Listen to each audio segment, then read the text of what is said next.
Hello, and welcome to my channel. I am Damien Marie AtHope.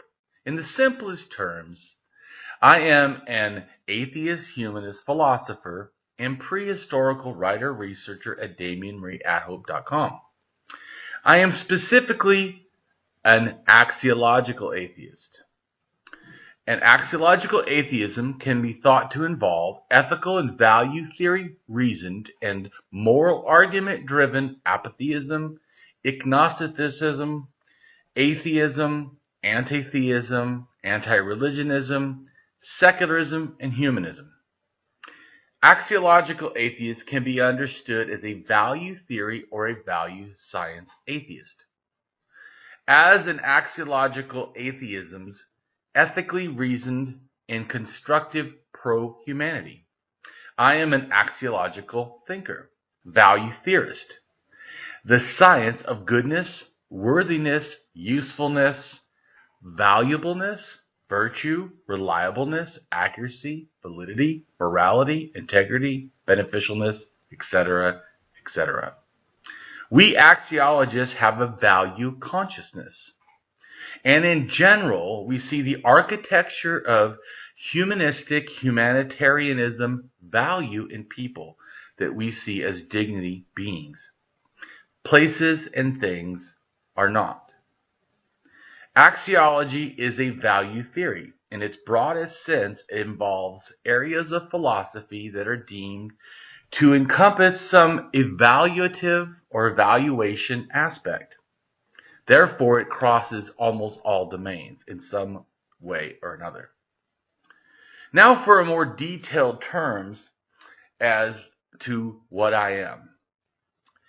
I am an axiological atheist, an anti-theist, an anti-religionist, secularist, humanist, rationalist, writer, artist, poet, philosopher, advocate, activist with schooling in psychology, sociology, as well as I am an autodidact, self-taught in science, archaeology, anthropology, and philosophy. I promote science and am against pseudoscience, pseudo-history, pseudo-morality, things that are found in religion. Hello. Hey.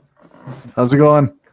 A little bit better than last time. Still getting some sniffles and allergies, but I'm doing better.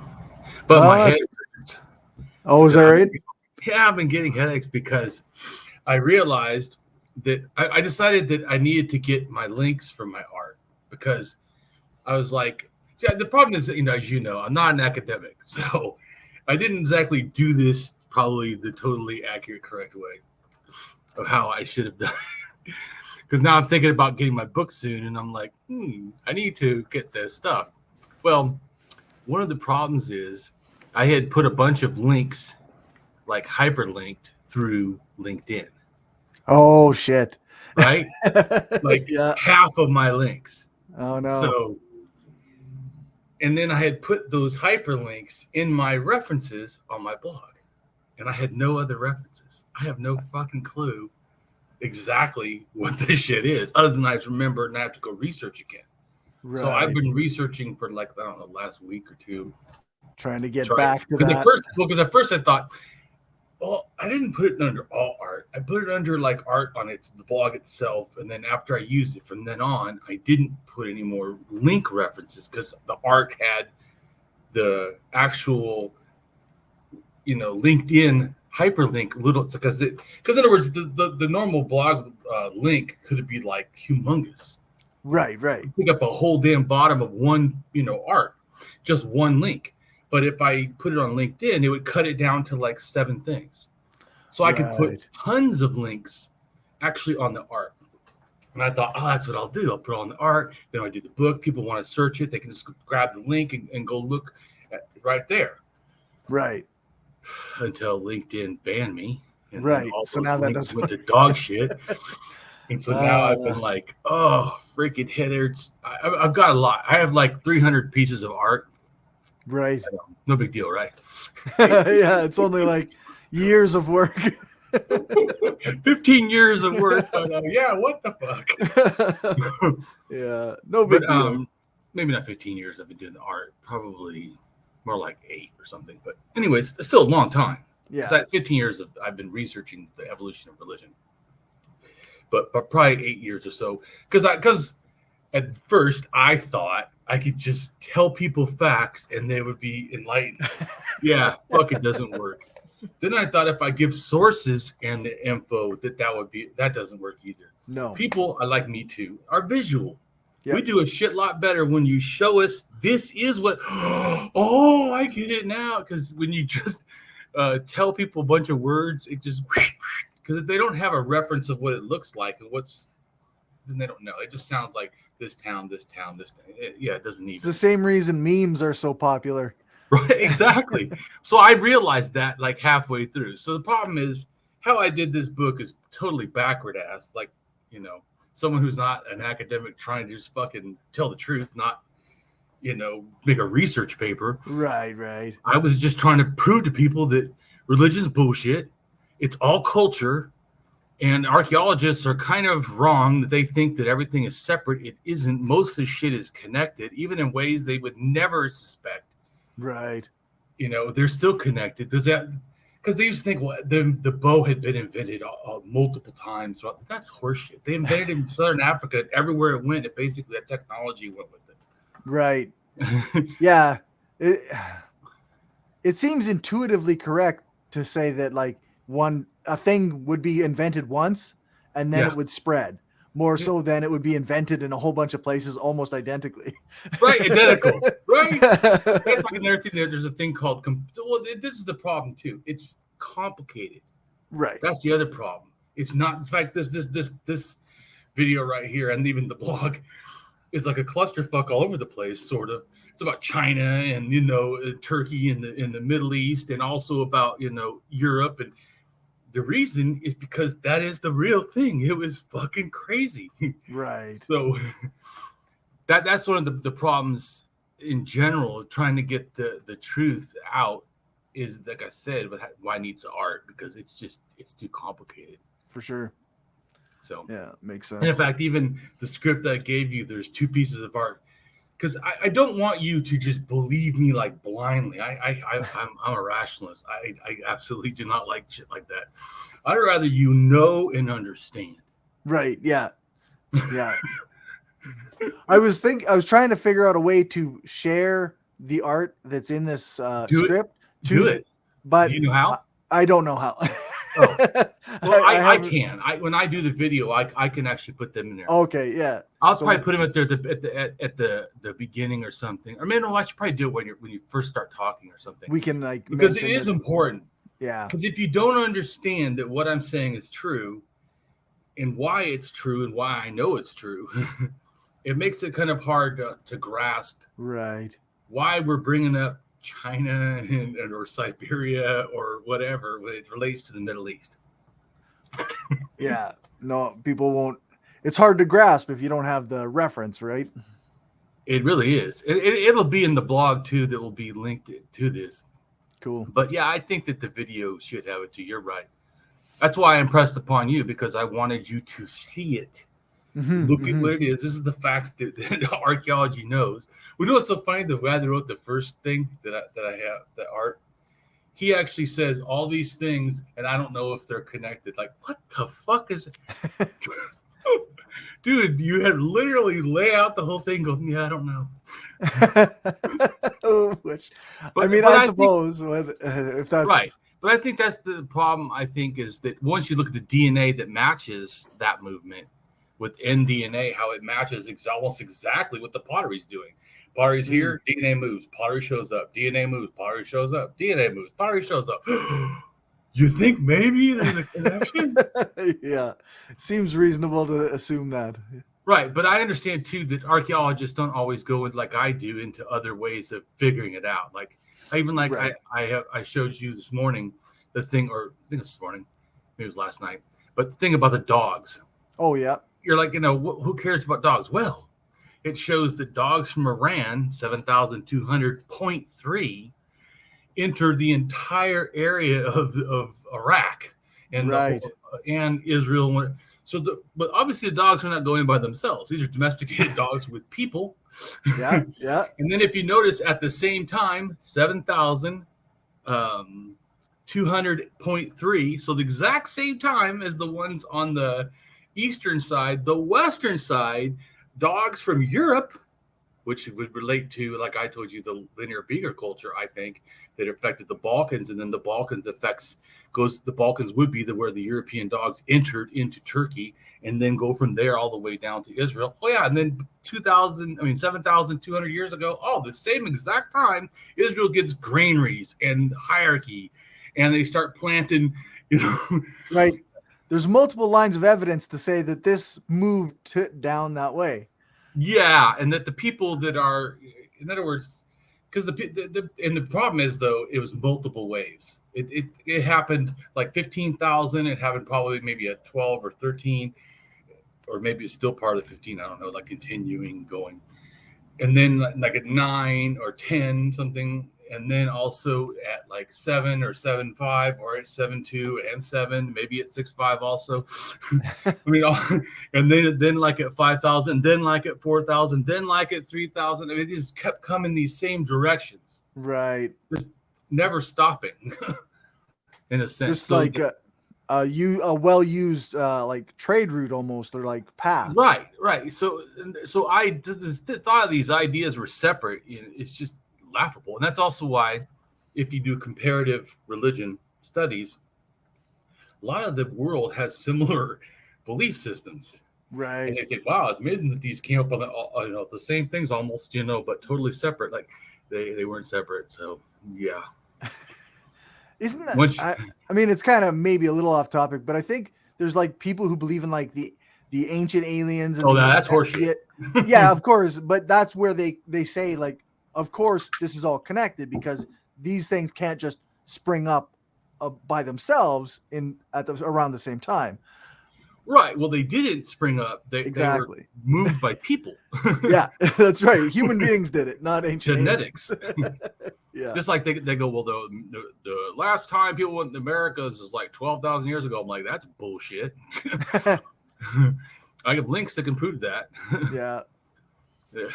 Just like the Nasdaq language came in sometime about 7 to 6, maybe even to 5,000 years ago. Oh yeah, it also relates to the same time that pyramids came in, and all of a sudden you see pyramids. And no, it has nothing to do with ancient aliens at all. It's more like ancient Asians. Right. Yeah. Yeah, for sure. So, but the whole point of why I studied anyways was to help prove religion's false, and to make people grounded in not just skepticism, like I don't think that religion is real because it sounds crazy, but to realize it isn't real, and humans totally were all over the place making it happen. Right. That's my goal, is to prove it's fake. Right. I don't want to guess. No, that's fair. So this is a really fun thing. The reason I also wanted to do this specifically is for anarchists and socialists, because that's obviously my people. And right. I wanted to give them a better grounding on state societies and oppression by capitalism, and just this thought of king and ownership, and how it's really been a long time, and it's a very toxic thing. Because a lot of times people will say, especially scholars, they'll go, oh, this Mesopotamia is the height of civilization. I'm like, yeah, that's not what I call civilization. Right. War and okay, so Mesopotamia has been at war for 5,000 or so years, nonstop, somewhere in that area. Seems like that civilization. Yeah, seems like an issue. That's for sure. Not good, and not one that we should be championing. But in general, our society is capitalistic and pro-monarchy almost. Right. Yeah. It's been set up where people believe that like power structures where people are above each other are normal and natural and justified just in themselves. And I don't agree with that, obviously. Yeah, either do I. And so that's why I wanted to do this series, was to better because I did a big picture, with you. We talked about how kind of happened, but that's once again kind of a big picture I wanted to hone in on. Right. Yeah, we're doing 12 shows, so we're going to be doing it like kind of breaking down a little bit at a time. And I feel it needs to, because people don't know this stuff. Right. And it's if you go too fast, it can be, lose its value to me. So anyways, we're going to go ahead and have you start reading. Oh no, I want to watch the video first. Okay. And then we'll talk real quick about it, and then you'll read. And then we'll talk. Do you want the audio with this video, or do we just want to look at it so we can see the map? No, I want the audio, because but the audio doesn't need just the map part, can be for all the beginnings. Yeah. Okay.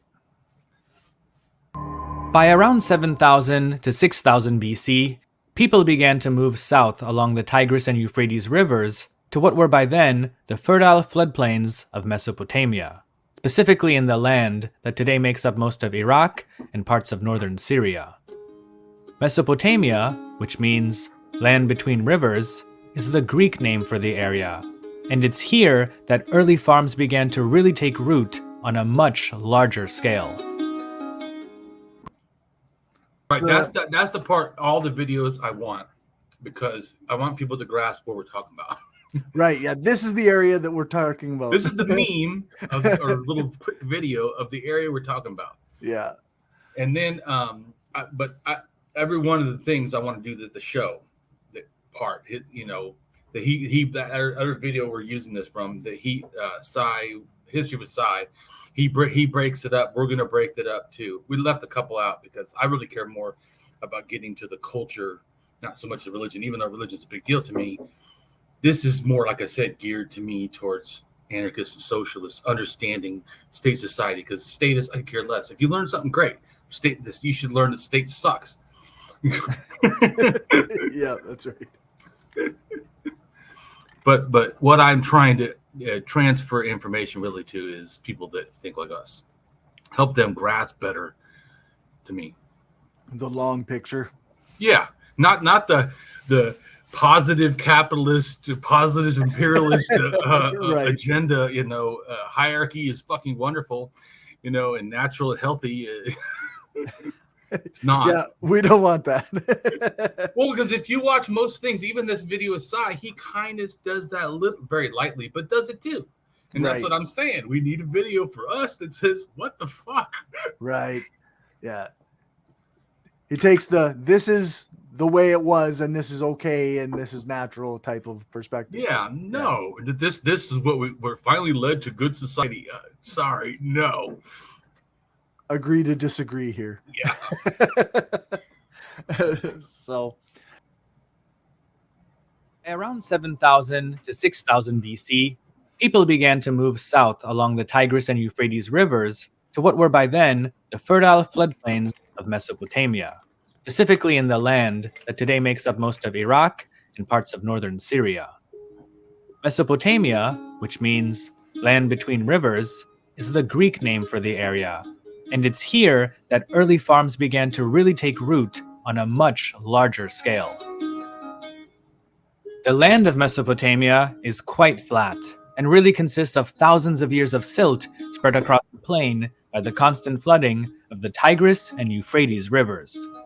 This soil was, and is still today, extremely rich and fertile, making it ideal for growing crops such as wheat and barley.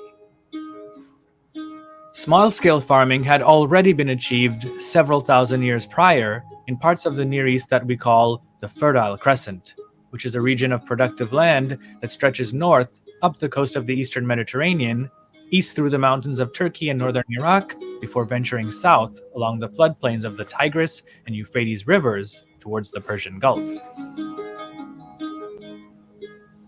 One of these early farming communities that was widespread in central Mesopotamia was the Samarra culture, named after the site of Samarra where it was first discovered.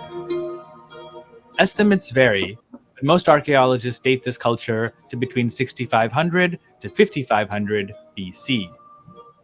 Samarran pottery has its own distinctive style that's often decorated with geometric images representing natural phenomena. The early farmers of this culture seem to have dug irrigation canals to bring nearby rivers and streams under their control. Another culture that ended up being more widespread than the Samarra is known as the Halaf culture.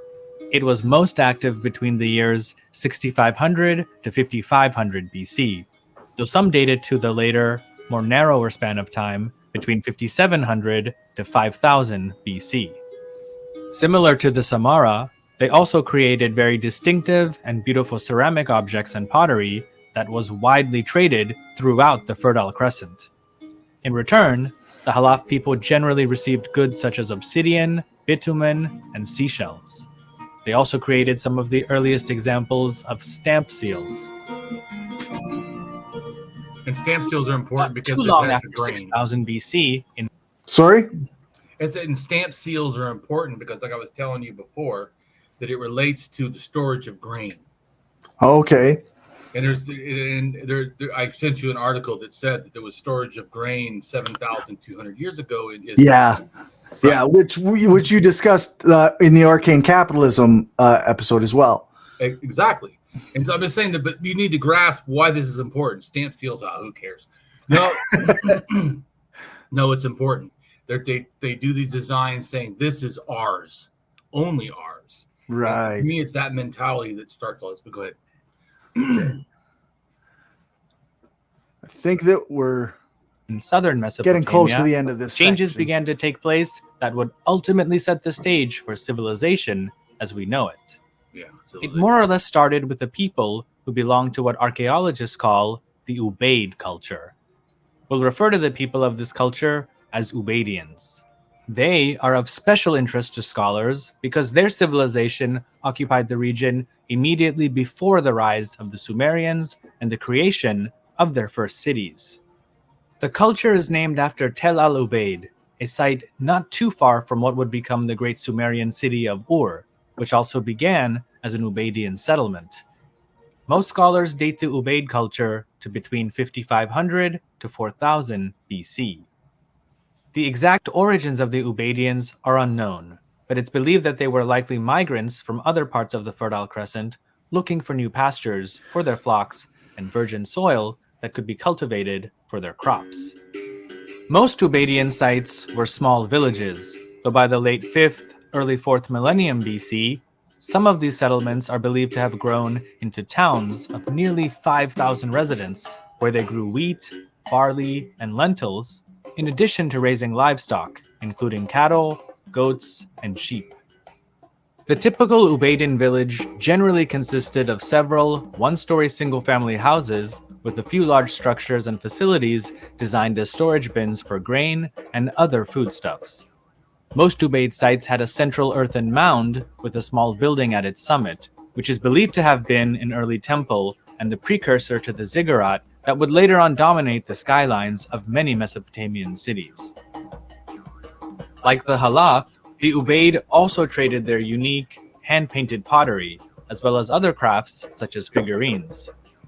Ubaid pottery is something that must have been prized all over the region, because it's been found at multiple sites throughout the Middle East, including Turkey, Iran, Syria, and across the southeastern regions of the Arabian Peninsula. Much of our understanding of Ubaid culture comes from the ruins of a city that later on would be famous in Sumerian mythology as the home of the god Enki. That city was Eridu. Even in antiquity, Eridu was believed to have been a very ancient, almost mythical place. For example, in the very beginning of the text known as the Sumerian King List, it's written, "After the kingship descended from heaven, the kingship was in Eridu. In Eridu, Alulim became king. He ruled for 28,800 years. Alalgar ruled for 36,000 years. 2 kings, they ruled for a total of 6,800 years. Then Eridu fell, and the kingship was taken to Bad Tabira." So we see, Another just like the Bible, not history. Right. I think we're getting really close to the end of this section. It's almost the end. Where are we here? You might have to edit this part out. Okay, yeah. Yeah, actually, the next one, when he introduced, I guess we're a little past because the next. That's fine. Yeah. We can go to you reading now because that's okay. Sounds good. So we'll talk first. So he was talking about how the towns had granaries, right? So that obviously, like I said, they have stamp seals, meaning someone's controlling the grain. It's not just open for the public to take it at will. Right. Yeah. It's not just free. Right. It's not just there and everybody can take some. So it's someone's keeping it and getting power and prestige and wealth from it. Right. And then, like they said about building mounds and early temples for gods, this also coincides with managing people. Who the hell built it? The leaders always say, that's why I hate when they go, oh, the Ramses the Great made all these temples. That dude didn't do a fucking thing. Okay. You mean he enforced or paid by enforcing taxes other people to do it? Yeah. So he didn't do shit. Yeah. He didn't build crap. I could hate that when they say that. You know, oh, I built all. He didn't build nothing. Yeah. People built it. Yeah. Laborers did. Laborers did it. Yeah. So it's the same thing to me with history. When they talk about it, they're presenting their own, like, in a sense, opinion about history at the same time. It's not just the facts. So the fact is, you would never say if it was about facts, the king built it. Right. Because the fucker didn't. Yeah, no, exactly. He was the king when he ordered people to make. Right, he ordered people, sometimes with pay, and obviously, once again, how did the king pay people? Well, he paid people by taxes. So he took money from other people, and then he paid to build temples to himself. Mm-hmm. And then said, oh, this helps everybody. This is for the good of the community. This is good for the people. In fact, I got to keep taxing you because we need bigger temples for me. Right. And a God, of course, that loves me. Because, for sure. And then later, they call that divine right of kings. Yeah. Yeah. I'm king because God said I'm the king. Yeah. I have power. Look, I took over everything. That's right. God must be on my side. Yeah. All right. Now you can read this stuff.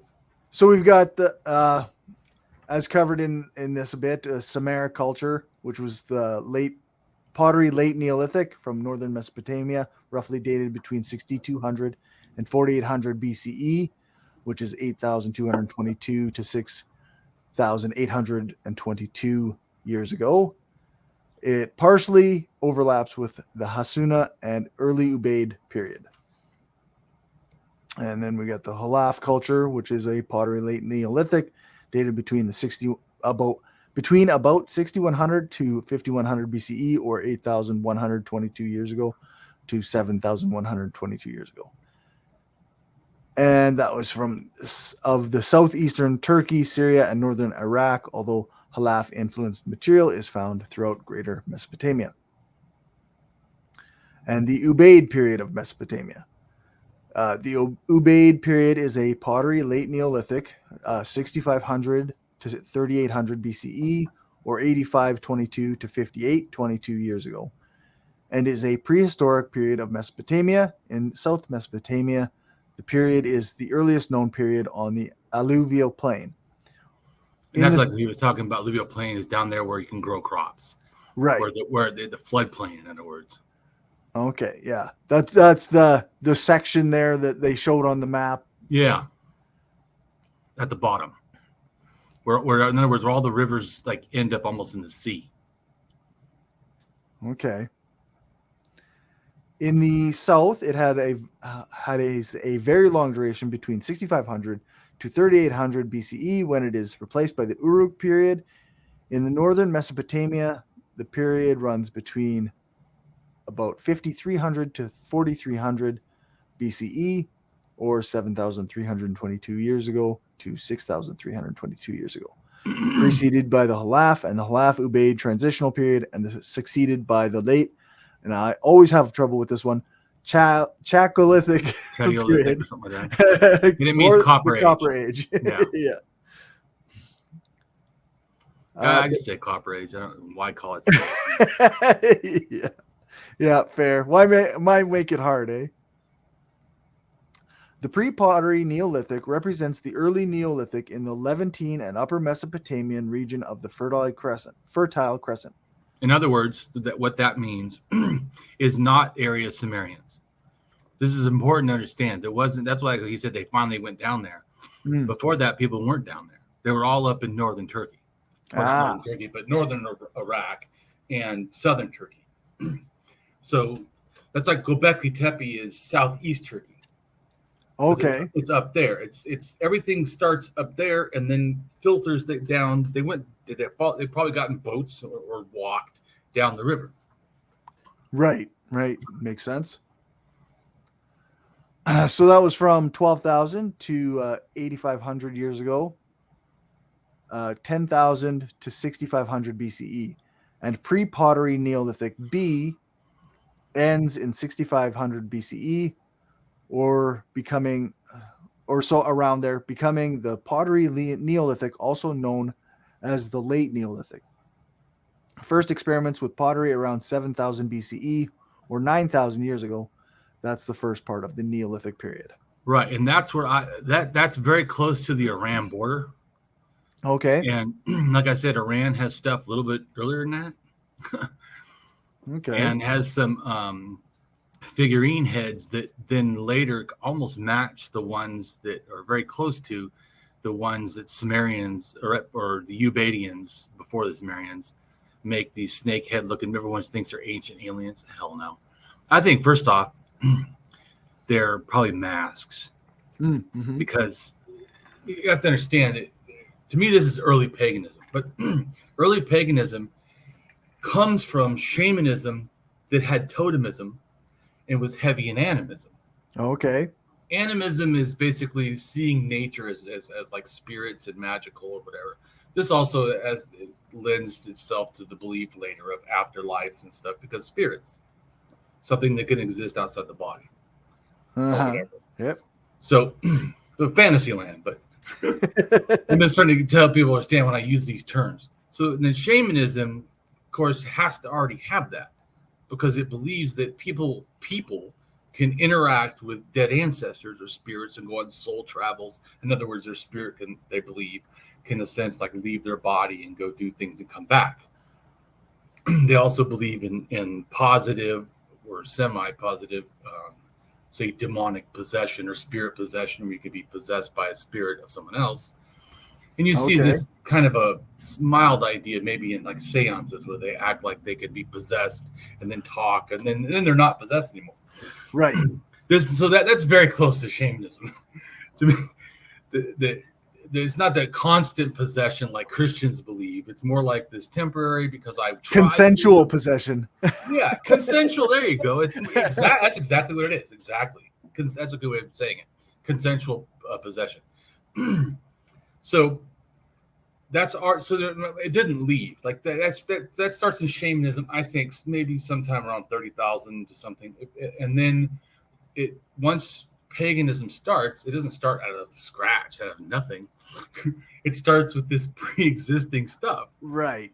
Shamanism builds on the stuff that came before. Right, exactly. Shamanism, animism, totemism. So, which what we talked about, all those things emergence. For sure. So paganism is like all of a sudden you take these spirits and you make them deities. Okay. I think that shamanism kind of already sort of did that a little bit, maybe, or certainly after interaction of agriculture, it did, where it makes something, especially I could see where it would be for shamanism. It's like a tutelary or a house deity. You can go look these up. I'm probably saying the word wrong, but they're in the thing, but I can also add a link. But a tutelary deity is, in a sense, like the spirit that protects you. People say, I have a guardian spirit. Oh, you have a tutelary deity. Okay, yeah. Yeah, your own. Interesting. Your personal. Like my wife said, personal. And it also could be personal to a group of people. This is our tutelary deity. This later becomes why everybody has different deities. Like a bunch, or even like, say, India with all these multiple deities. It's not that people, had the imaginations to want to come up with these things. They just all think they're special, so they all have their own little thing. So, but that concept is already there to me in the belief of these tutelary deities or spirits that protect you, like ancestors. Our ancestors are not your ancestors. Right. That thought. Of course they were, but in a larger sense, all humans are connected. Yeah. But I'm saying is, so it's this belief that these are thing, and then it develops, because then you have, say, great people, say a great shaman. Well, that great shaman dies, and our clan loved them, and so now we make that protector. Like a lot of times the deities would protect childbirth, say Mesopotamia, deities that relate to childbirth protection or children, or that has to do with, in a sense, a tutelary deity, one that has a specific like job they're supposed to do, just like your in Christianity. I'm trying to reference so people can grasp this. Like when people say, "Oh, it's my guardian angel," is it also Cory's guardian angel, or is it just mine? Right. And usually it's just yours, right? Right, it's just yours. But so this is this concept. They think, "Oh, animism is crazy." Oh, really? Because you still practice that bullshit. Right. Your deities are foolish. Oh, really? So you have a guardian spirit, don't you? Yeah. Oh, okay. Just yours? Okay. Or just guards your house? Yeah. Or your thing. And that also relates to dog burials. I know that seems weird, but they saw them as a lot of cultures, and it probably comes from Siberia. But a lot of cultures, it's a part of the totemism. They would basically kill a dog and put it on the pole at the front of town, and it's guarding the town. But it's not really the dog. People understand the dog, in a sense, references maybe like a access to the spirit realm or something. Oh, okay. So it's not that that's why even like people will say like ancestor worship.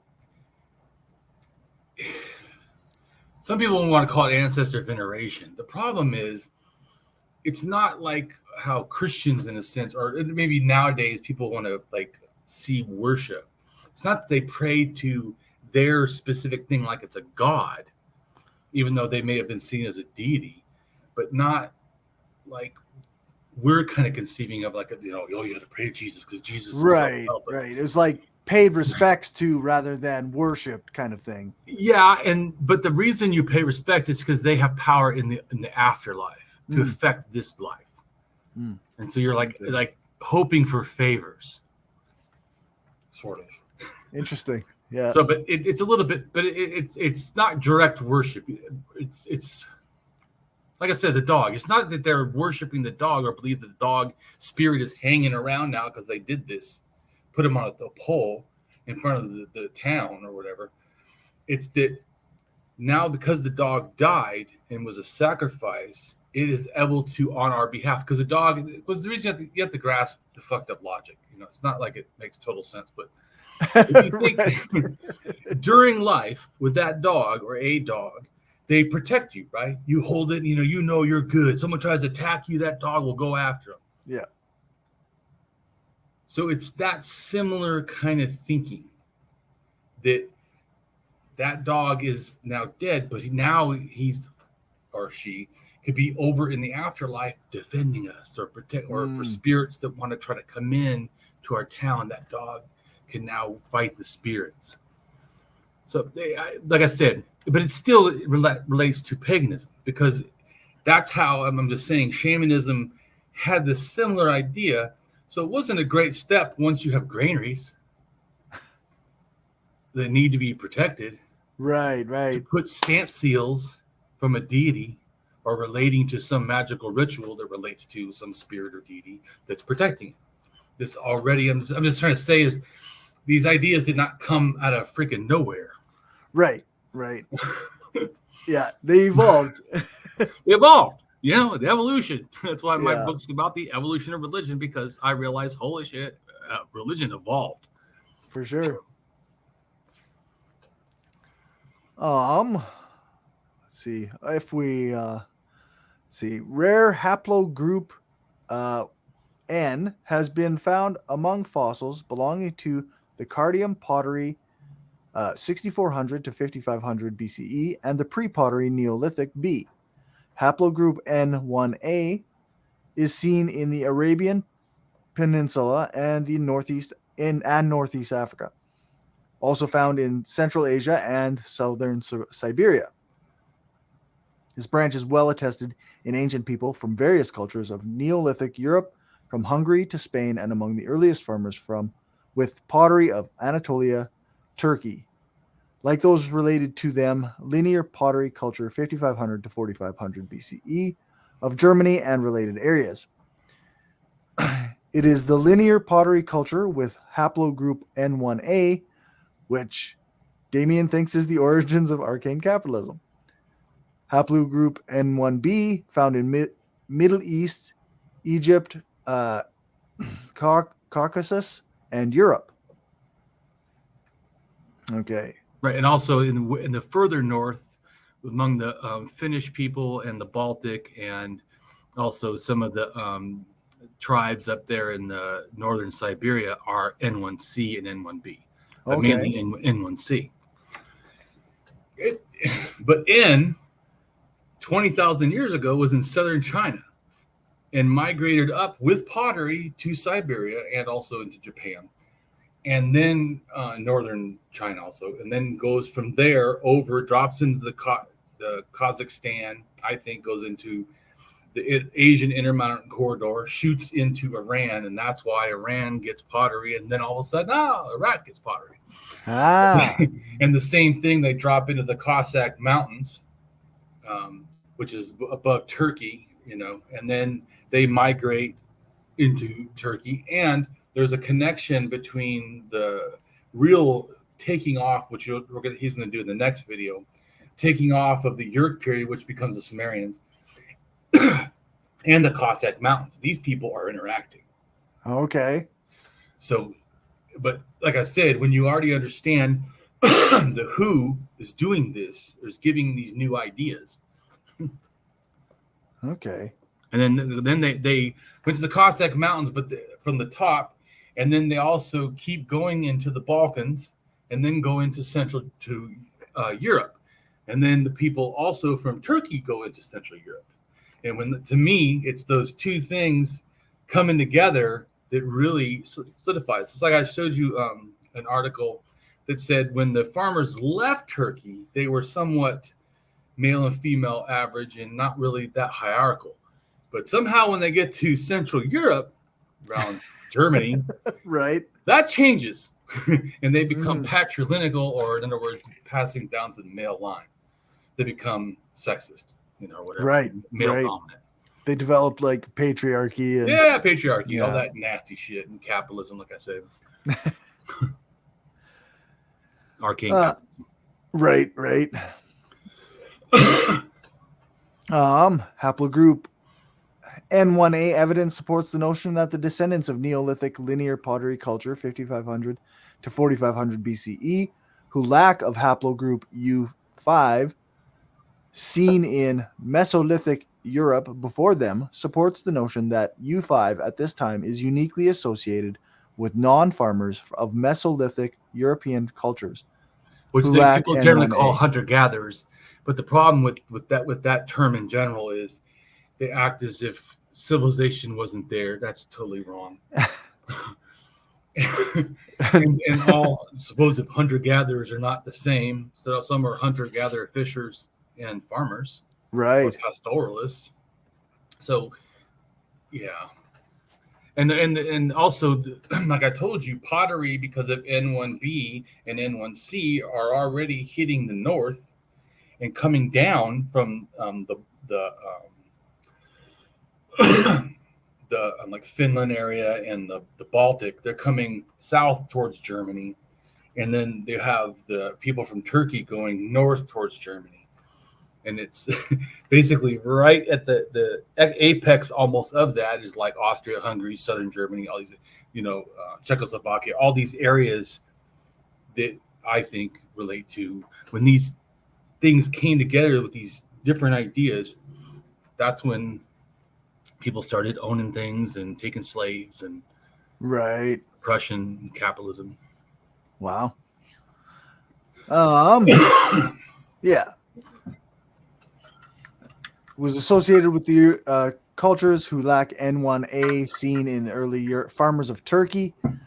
Ancient DNA suggests the linear pottery culture population had affinities to populations from the Near East and Anatolia, Turkey. Thus, linear pottery culture carrying haplogroup N supports an early Neolithic inland colonization of mainland Europe through the Balkans and Central Europe by Near Eastern farmers. Okay. Early Neolithic impressed pottery, origin of the Cardium pottery, 6400 to 5500 BCE, is found in the Levant, i.e., Syria, Lebanon, Jordan, and Israel, and certain parts of Anatolia/Turkey. Cardium pottery, carrying haplogroup N, supports an early Neolithic maritime colonization of mainland Europe through the Cyprus and the Aegean Islands by Near Eastern farmers. Right. So in other words, one swath, which became the linear pottery culture, which I say did the arcane capitalism, and like the articles say that as soon as they got to Germany, they decided inequality was the thing to do. that what it is Southern Europe is taken by Cardium pottery, and then linear pottery goes north or to Central Europe. So one goes Southern Europe, which is the Cardium pottery, and then the other one goes into Central Europe and Germany. But it's in a sense almost coming from the same area and the same people, and they're both affected by N, which comes from China.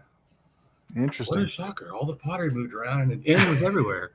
And then, like it says, that N was found in pottery, pre-pottery Neolithic B, which is basically right before pottery. So right before pottery, this rare N shows up, and then after it, pottery. And then everywhere that spreads pottery is got N all over it. Now, I'm not saying that N was the only one to spread it, but the N brought the idea. Right. I mean, it's or was one of the ones. Maybe R did also, but N definitely. Okay. So then we have a science article from Science Direct. It's a comparative perspective on the Western and Eastern Neolithics of Eurasia, ceramics, agriculture, and sedentism. So the abstract. Researchers suggest a comparative perspective indicates that some of the most enduring themes of Neolithic studies need to be reconsidered, namely, 1. The idea of a Neolithic package consisting of a number of associated traits, including, among other things, agriculture, sedentary sites, and pottery that developed and spread together.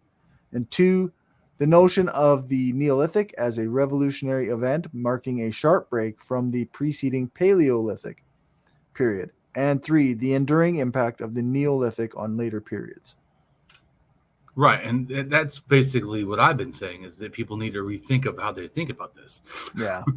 And the fact that these things, even when they spread, it wasn't equal. It wasn't, like I said, what happened in Central Europe was different than where it left.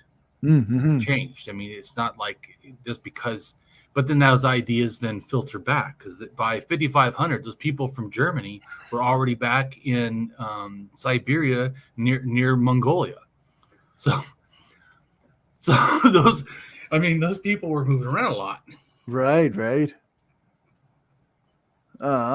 So we've got this quote from, it's a Daily Mail article, looks like, clay pots in China are 20,000 years old, baked 10,000 years before humans settled down and became farmers in Mesopotamia. And then, then we've got a couple pictures, which I imagine I'm gonna show, obviously, because it helps Does it help you? I've seen it, but since you've really not seen it before, or I believe you haven't. Does I've got it right here. So does that help you grasp some of the stuff I'm saying? Yeah, like you show where it comes from, and then with arrows you show the directions that it's moving. So right. It's, yeah. And you see the pictures they show of the pottery, they're not that different. Right. Yeah, very similar. Oh, it'll be good. The map that shows the end DNA, how it moved. And you can see that if you look at the top of what the pottery is doing, that they pretty much coincide with each other. Right. Somewhere from about 10 to 8, pottery or end DNA should have hit the area of Europe, but also the area of the Middle East. Well, that's about the time that they get pottery. Pottery comes in the Middle East about 9,000 years ago. So it's for sure. It's interesting that the DNA and the pottery moved at the same time. Like that's right. And then all of a sudden, once it does go to the Middle East, then that end DNA is found among the first people that shoot pottery from Turkey into, Middle Europe, and also from Southern Europe. Both of them have end DNA. What a shocker to pottery. Almost like they almost like a separation to that. I don't know. Maybe I'm wrong. Maybe. I mean, it's possible. Don't look like it. It certainly seems like there's a connection there. All right. Okay. So we've got another from ResearchGate, bridging the boreal forest, Siberian archaeology, and the emergence of pottery among prehistoric hunter-gatherers of northern Eurasia. And the abstract. The world's earliest pottery comes from late Pleistocene? Pleistocene, I think that doesn't matter. Sure.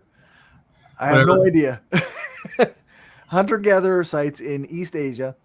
The material is typically seen as disconnected from later pottery traditions in Europe, which are generally associated with sedentary farmers. However, new evidence suggests that Asian and European pottery traditions may be linked to a Hyperborean stream of hunter-gatherer pottery dispersals that spanned Eastern and Western Asia and introduced pottery into the prehistoric societies of Northern Europe. Oh, so kind of what Damien says. That's right.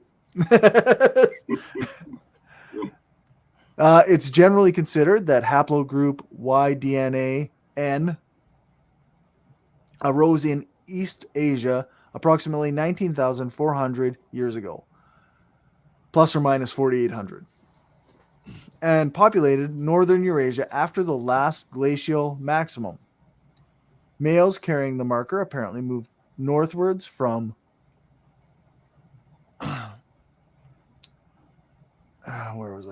northwards from southern China, migrating in a counterclockwise path to eventually become concentrated in areas as far away as Finland and Scandinavia. It is suggested that Y-DNA-N reached southern Siberia from 12,000 to 14,000 years ago. From there, it reached southern Europe 8,000 to 10,000 years ago. Haplogroup N forms two distinctive subculture clusters of Asian and European, the latter mostly distributed among Finno-Ugric speaking peoples and related populations. That last bit, I guess, was from Wikipedia explaining the haplogroup N. Right. So then we're on to some pictures again, which looks like more visualizations of the pottery and regions that it is in, and then where it kind of went again. Right. I'm just hammering it home. Yeah. No, that's fair. No, that's little bit more comprehensive with the show of the different style of the potteries on this one. So it's like, that's pretty cool. You can kind of see they're all pretty similar still. But right. Well, and here's the thing too. I'm not saying it stayed 100% the same as it moved. Right. Things change. I'm saying that it's related. For sure. It's like I don't say that the religion of paganism, even though it starts in sort of one place in Turkey or a few places in Turkey and then spreads all over the world, that it stayed the same. It didn't. It stays similar, Right. not the same. It evolved. So everywhere it goes, it evolves into the local area, and because you think of deities is what I think of more like polytheism. So a lot of times I probably would say polytheism, but I don't like that because that's just one part of the paganism. Mm. Paganism is not just limited to just polytheism, and you could have paganism in the sense of worship almost of one deity and still be pagan. Because it's kind of more about the style of worship, right? There you go. It's about the naturistic, sort of an animistic, shamanistic, totemistic with gods. So when you just say, well, it's about multiple gods, yeah, but that's that doesn't. not all it is. Yeah, In other words, if you just said polytheism, would that totally? What does that word mean? It means multiple deities in a sense, beliefs. Well, does that explain how they're believing them? No, it doesn't. It just explains what they. Yeah. Right. So you could even say someone's a totemist and is polytheistic. Multiple. Okay, and then that gives you kind of two angles to look at. Right. So that's a different kind of than from paganism. Paganism, you have these, shaman type of priests that commune with the deity more than the lay people. Right. But anyway, so I'm saying is that it's not a. Because like people, someone forced it to me. Oh, I hate to use the word paganism. There's no real paganism because paganism was a Christian word given to non-Christian religions. I'm like, yeah, well, words are always going to be on the move. Yeah. But when people say that they're a pagan, generally other people know what they're talking about, right? Yeah. I mean, generally, you don't go, really? Are you a Christian? Yeah. Or you're a totemist? So you have a grasp of what this is entailing. So that's my goal. Like I said about even like how we pronounce words. I don't pronounce everything right. In fact, I was really happy someone had asked for me to give an explanation of what culture I was referring to because I bastardized the way I say it. Oh. And I wasn't angered by that. I was happy. Good. I mean, I hope you guys want to know more stuff. I mean, that once again, I'm not into belief, man. I'm into you get to understand by the facts. Right. Yeah. Don't get hung up on the pronunciations. Well, because this is, like I told you, I'm not meaning this to be, in a sense, a scholar thing. I'm not. We're revolutionaries. We're trying to help people grasp the truth. Yeah. So we've got globalization and the emergence of ceramic using hunter-gatherers in northern Eurasia. So carbon dating, Çatalhöyük pottery, 6,700 to 5,600 BCE, or 8,722 years ago to 7,672 years ago. The site of Çatalhöyük in Turkey allows researchers to learn more about the origins of animal domestication. It could also reveal when changes in prehistoric diets, such as the adoption of dairy products, took place. So in the Uruk period of Mesopotamia, the Uruk period, 4000 to 3100 BCE, also known as the Proto-Literate period, existed from the Proto-Historic Copper Age to the Early Bronze Age period. Hey, at least you know now what that word is. Yeah, that's right. In the history of Mesopotamia, named after the Sumerian city of Uruk, the period saw the emergence of urban life in Mesopotamia and the Sumerian civilization. The late Uruk period, 34th to 32nd centuries, saw the gradual emergence of the cuneiform script and corresponds to the early Bronze Age. It has also been described as the Proto-Literate period.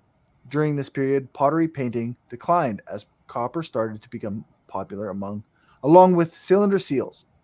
However, the Anu/White Temple ziggurat at Uruk, the original pyramidal structure, the Anu ziggurat, dates to around 4000 BCE or 6022 years ago, and the White Temple was built on top of it circa 35,000 BCE or 5,522 years ago. Right, and that's when it starts to look like a step pyramid, which later you see stuff like that in Egypt. Okay. And so the first pyramids were not pointed like everybody thinks pyramids should be pointed or whatever. Like, right. No, they started and even the first one in Egypt starts as a madrasa or something like that, which is just like a flat mound, almost like a kurgan, but a flat mound of stuff on top of an underground grave. Okay. And then they build a bigger one on top of that. And then they build another temple, in a sense, on top of that. And then you got pyramid. Ah. So even pyramids evolved. Yeah, shocker. And guess what? Not ancient aliens. And not built right. Because just think, what kind of ancient... the logic of that is just so ridiculous. But just think, why would they have to start one and then fix it and then make some more and then finally build a small pyramid and then a bigger pyramid? And it's all part of the first pyramid in Egypt. The oldest pyramid in Egypt is like 3 or 4 versions that finally what you see on the outside is not actually how it started. Right. Yeah. It became, that's interesting that it kind of had to, I guess it's obvious when you think about it, but nobody really does, right? Like you just assume pyramids were always that way. And then, obviously not. No. And even like they're saying there too, that and also understand too, why they would do stuff like this, even the concept.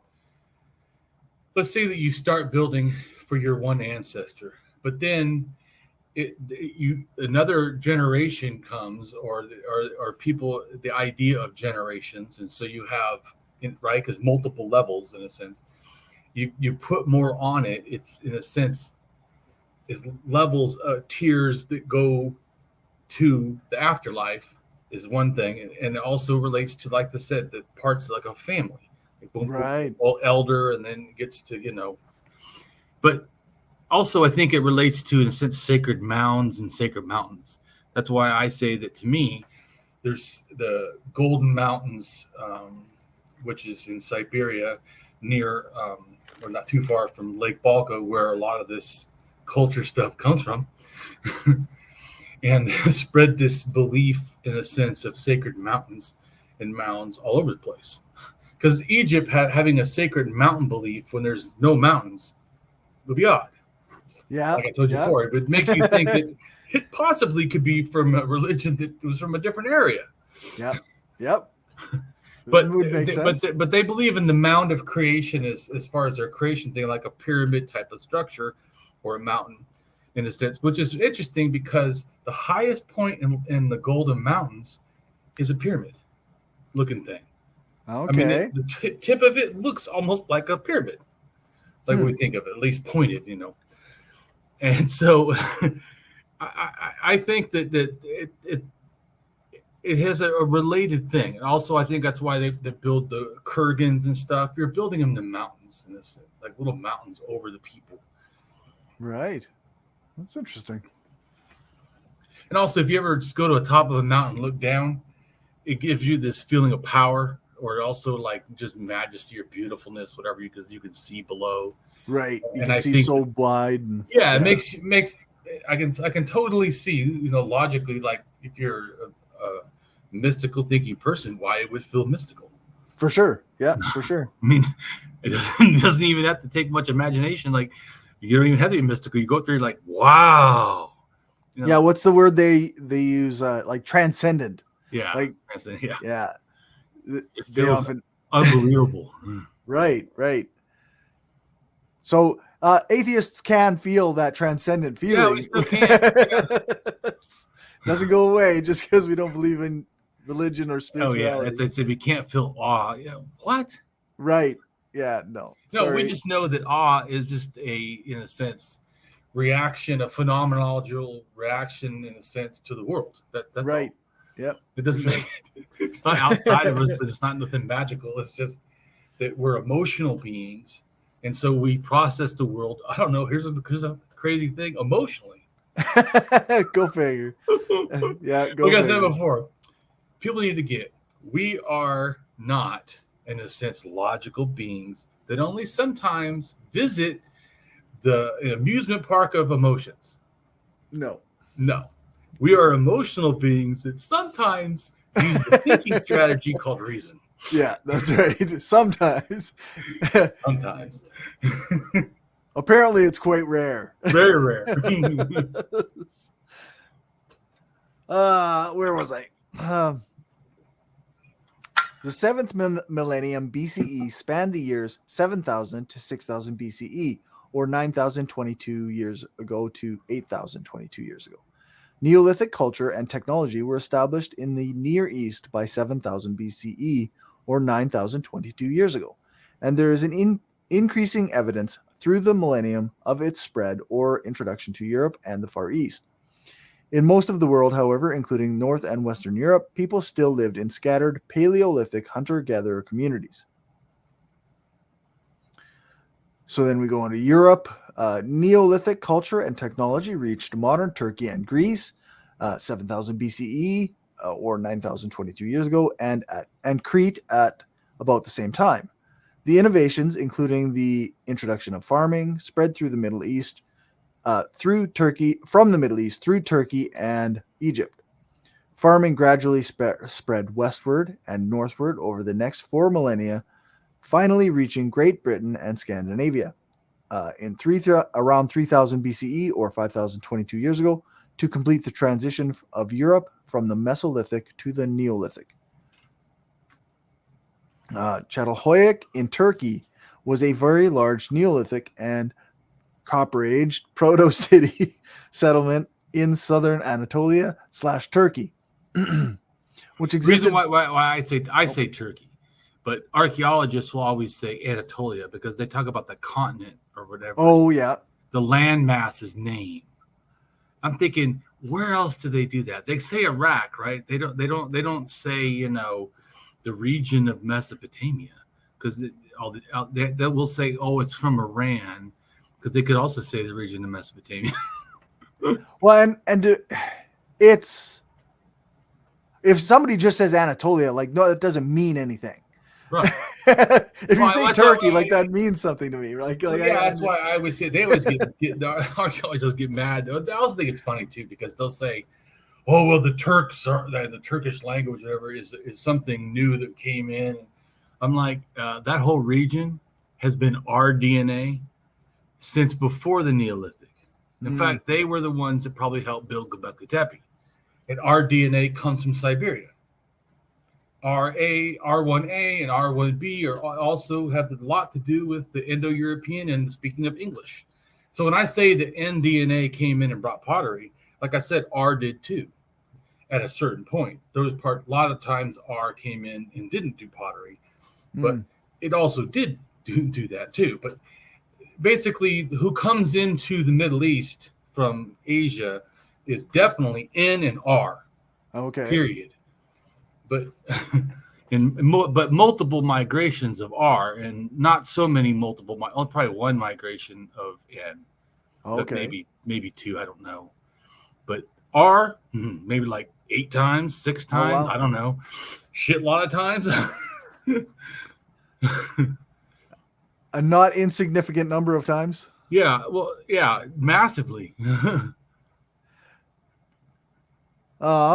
Okay. So in Çatalhöyük in Turkey is a very large Neolithic and Copper-Age proto-city settlement in the southern Anatolia, Turkey, which existed from approximately 7500 to 6400 BCE and flourished around 7000 BCE. As part of ritual life, the people of Çatalhöyük buried their dead within the village. Human remains have been found in pits beneath the floors, and especially beneath hearths and the platforms within the main floors and under beds. Disarticulated bones in some graves suggest that bodies may have been exposed in the open air for a time before the bones were gathered and buried. In other words, sky burial. Right. And what sky burial is they also call it exarcation in archaeology. and it's basically leaving the body for animals. But that makes it. But that makes, if you say it like that, though, most modern people are like, "What the fuck?" Not thinking how they would have thought. Because let's just say wolves get it. Well, wolves are related to dogs. Dogs are related to spirits of the afterlife that help us. So that could be seen as taking the person to the afterlife. Right. So I'm just saying, they can't think of it how we would think of it. Like, oh my God, that's the ancestors be just eaten. Yeah. The same thing with birds.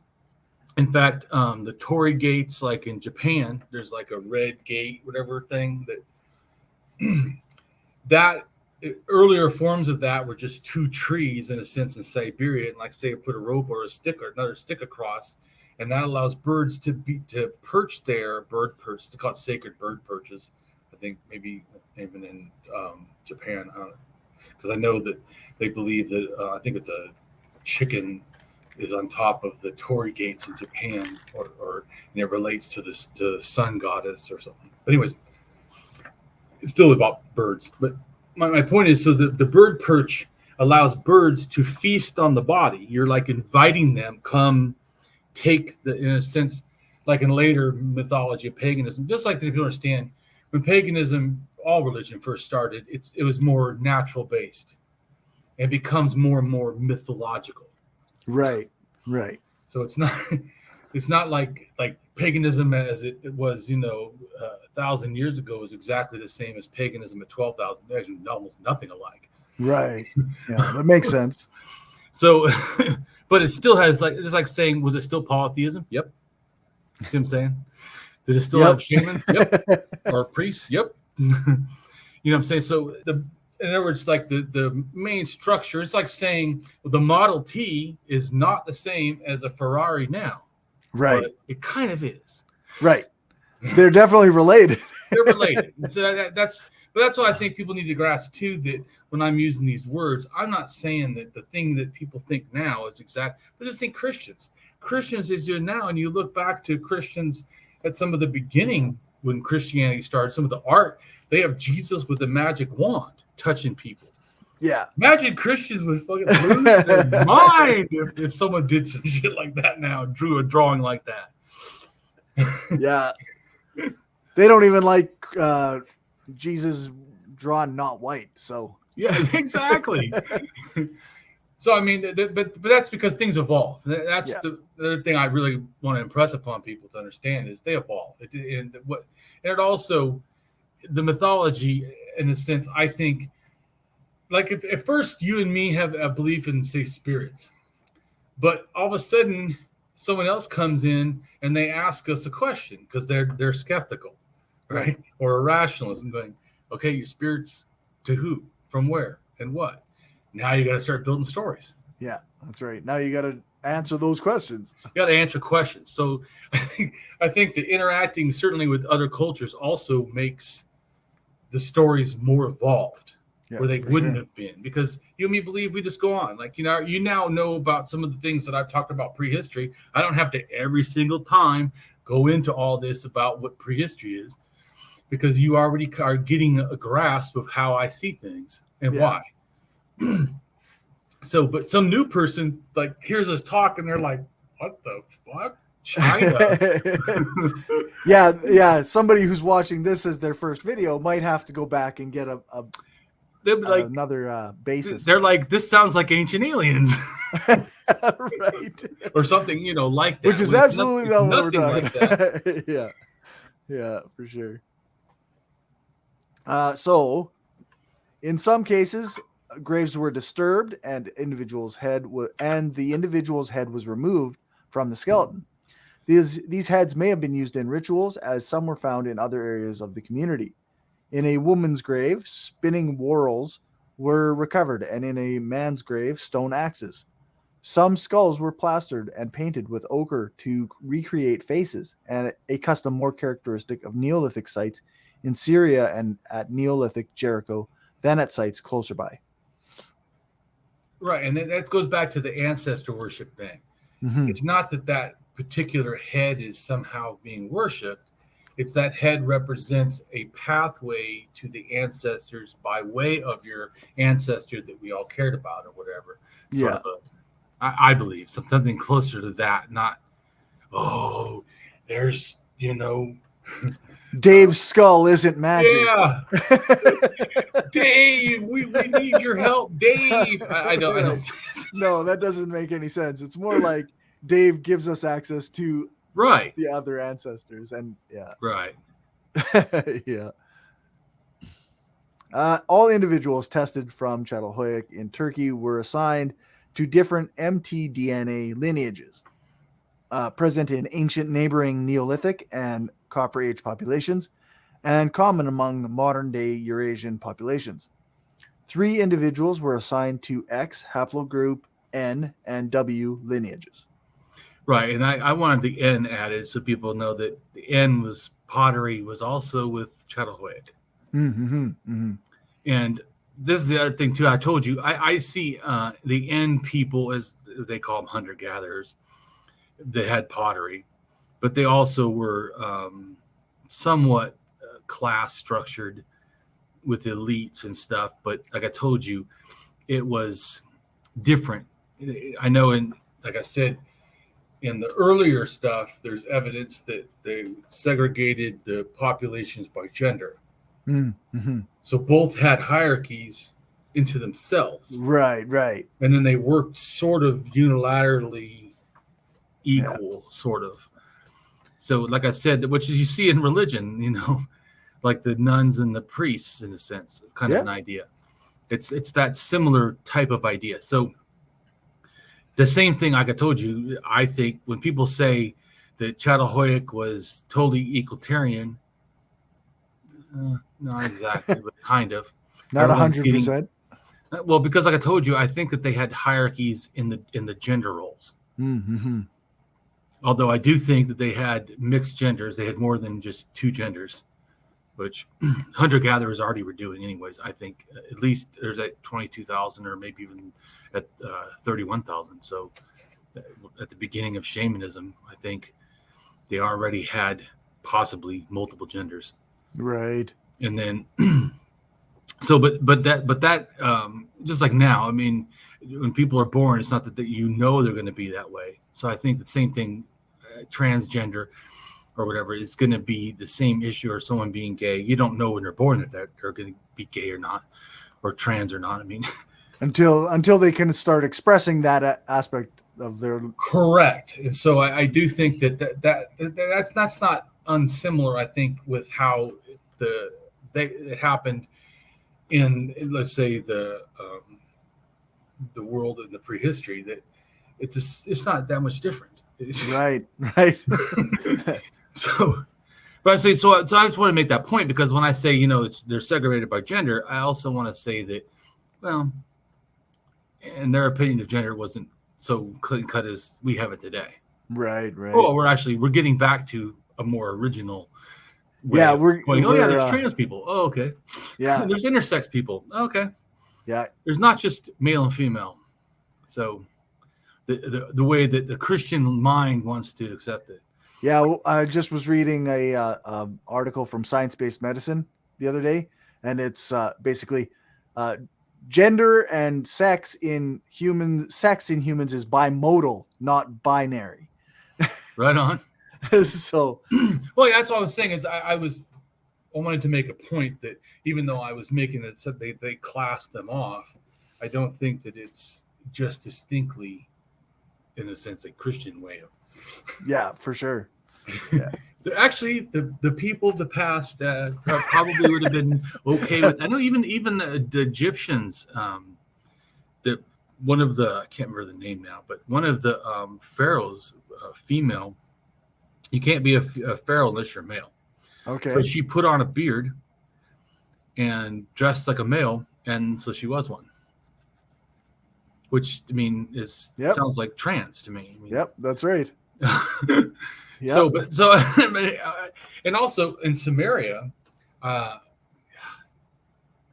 can't remember the exact deity, but it's a female deity, and a lot of the people that were male or whatever that worshipped her, or were priests or whatever, would actually cut off their genitals or engage in homosexuality. Okay, interesting. So as a process of being part of that thing, that religion aspect. But I think that it really just goes back to the fact that, guess what, people? This has always been normal. It's this new bigoted shit that, Yeah.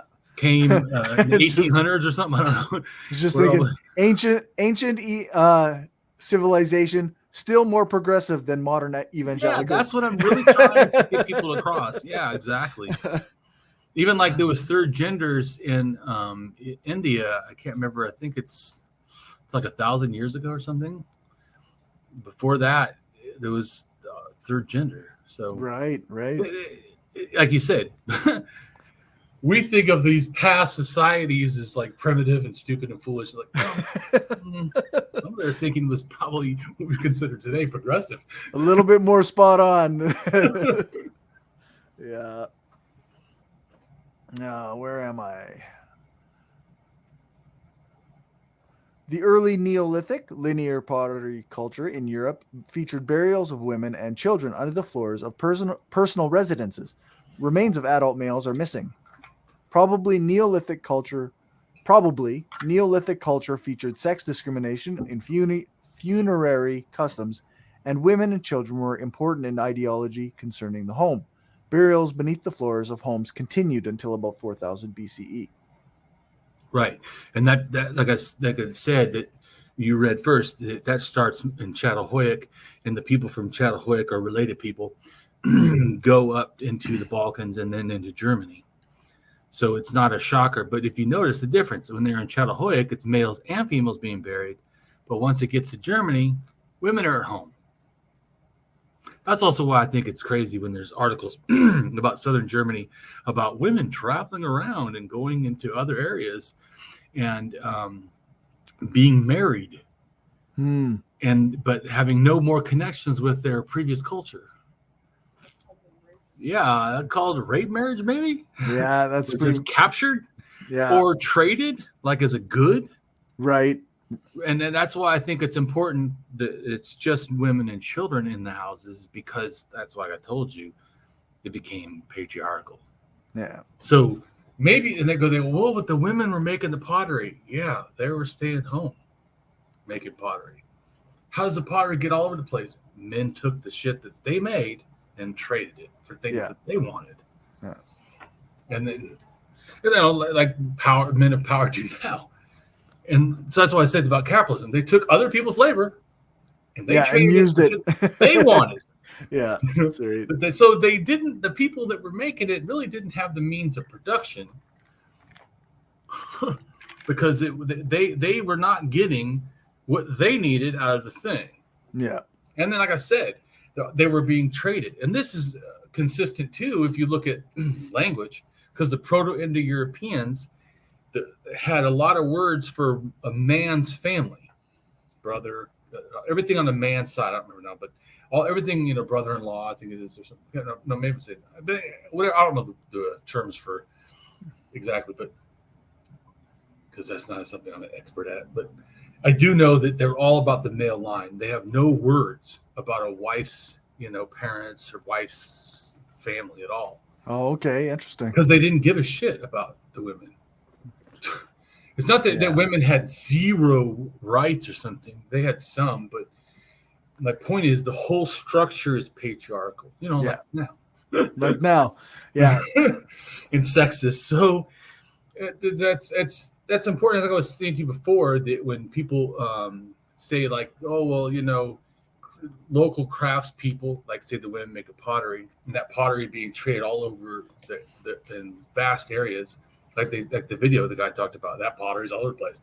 Right. Yeah, men generally weren't making the pottery, women were. And women didn't get the benefit of this trade of pottery other than supposed protection in the home. Yeah. Right. Of course, then they're traded, their daughters are sold off into sex slavery and forced marriage and whatnot. Yeah, to benefit them? I don't think so. Probably not. But a lot of times how you hear the people talk about it, they use the word marriage. It really irritates me. You don't fucking know they were married. Right. You just know that they cohabitated. Yeah. That's what they should say. You want to be talking about, about pushing your agenda. Yeah. I'm just saying that women from other areas seem to cohabitate into one local clan group. That's true. Who the fuck knows what they were? You don't know they were married. They could have all been sex slaves. Right. Yeah, it's almost like an application of modern frameworks onto past civilization. Especially one where it sounds they never had interactions again with their family. Now, if anyone's known a woman or people even that have female traits, certainly are more what people would think of as like community-based, right? Not isolate. Mm-hmm.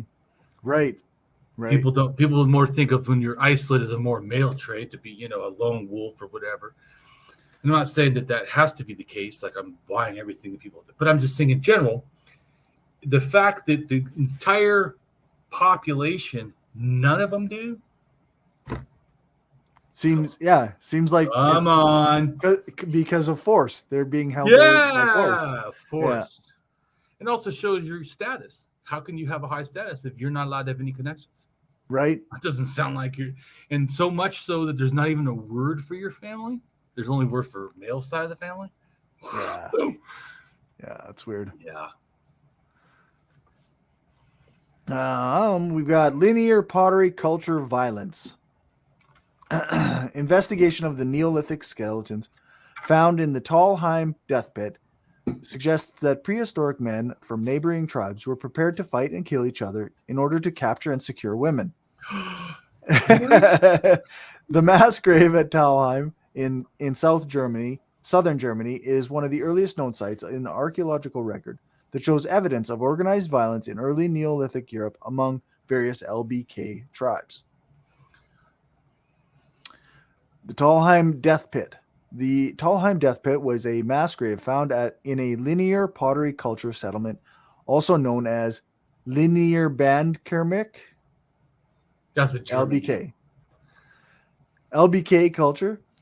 It dates back to about 5000 BCE or 7022 years ago. The pit takes its name from its site in Talheim, Germany. The pit contained the remains of 34 bodies, and evidence points towards the first signs of organized violence in early Neolithic Europe. Warfare is thought to have been more prevalent in primitive, ungoverned regions than in civilized states. Which is only true in the fact that regular so-called civilized states kill the population themselves to keep them under control, and then only does campaigns of war called expansion. Right. Yeah. The massacre at Talheim supports this idea by giving evidence of habitual warfare between linear pottery culture settlements.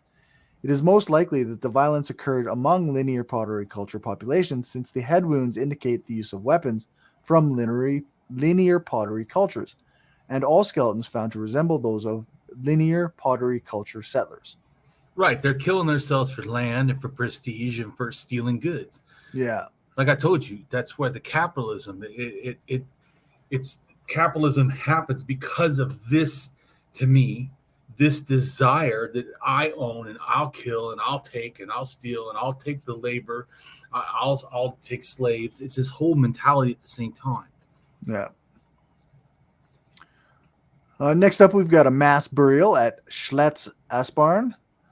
The mass grave near Schletz, part of Aspern and der Zaya, was located about 33 kilometers, or roughly 20 miles, to the north of Vienna, Austria, and dates back about 7,500 years ago.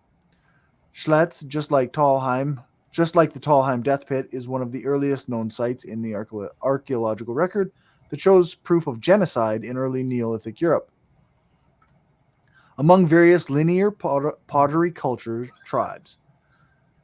The site was not entirely excavated, but it is estimated that the entire ditch could contain up to 300 individuals.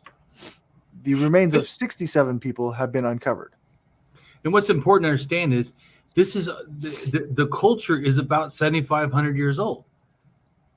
So the entire time this culture was around, they were doing massacre wars and genocide and taking land and killing people. It wasn't like this But it didn't happen before that. So before them, people didn't really do this. Oh, That's the other okay. thing. That's why I would try to say that we can hone in on that they're the responsible ones. Because it's not really until them, and then almost the emergence of them, where they emerged, is violence, and then everywhere they went is violence. Interesting.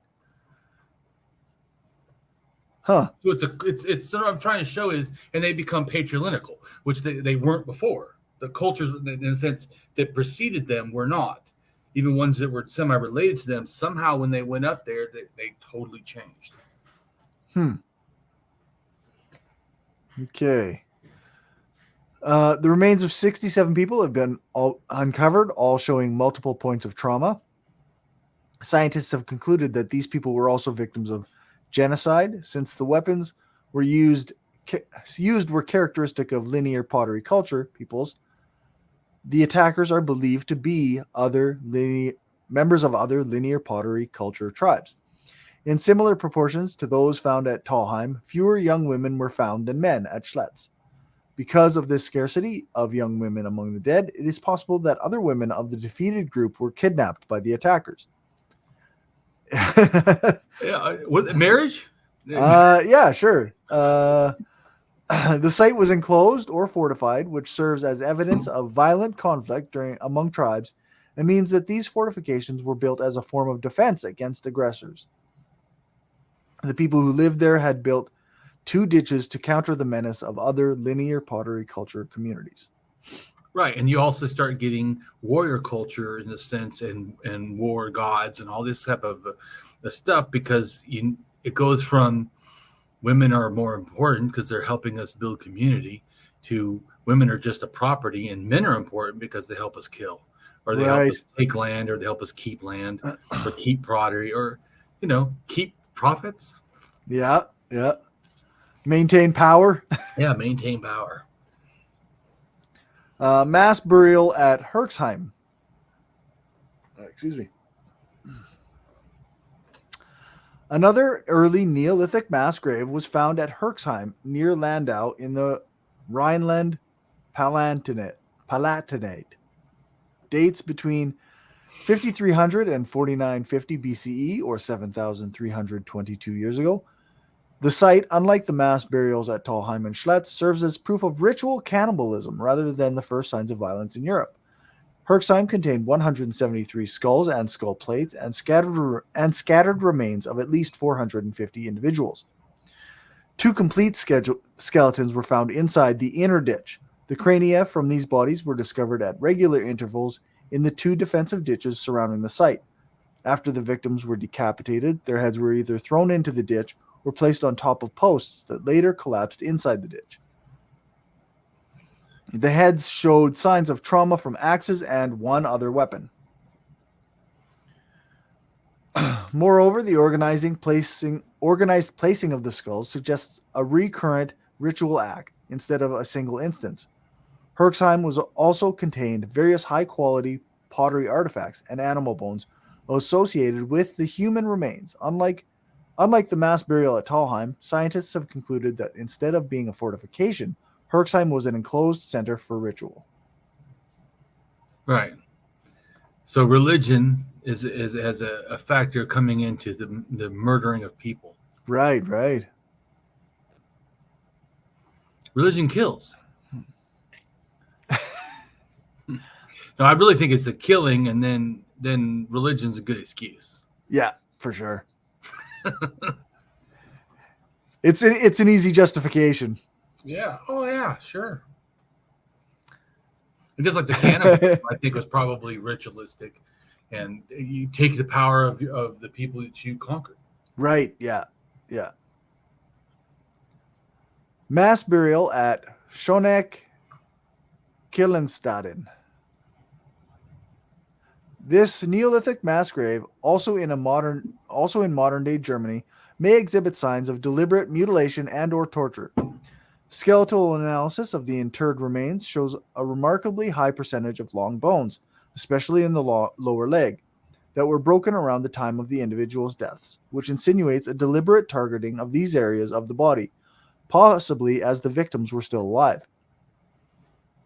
The mass grave dates to 5,207 to 4,849 BCE, or 7,229 years ago to 6,851 years ago, and has been referred to as indisputable evidence for another massacre. And then we are on to a article from Science Alert again.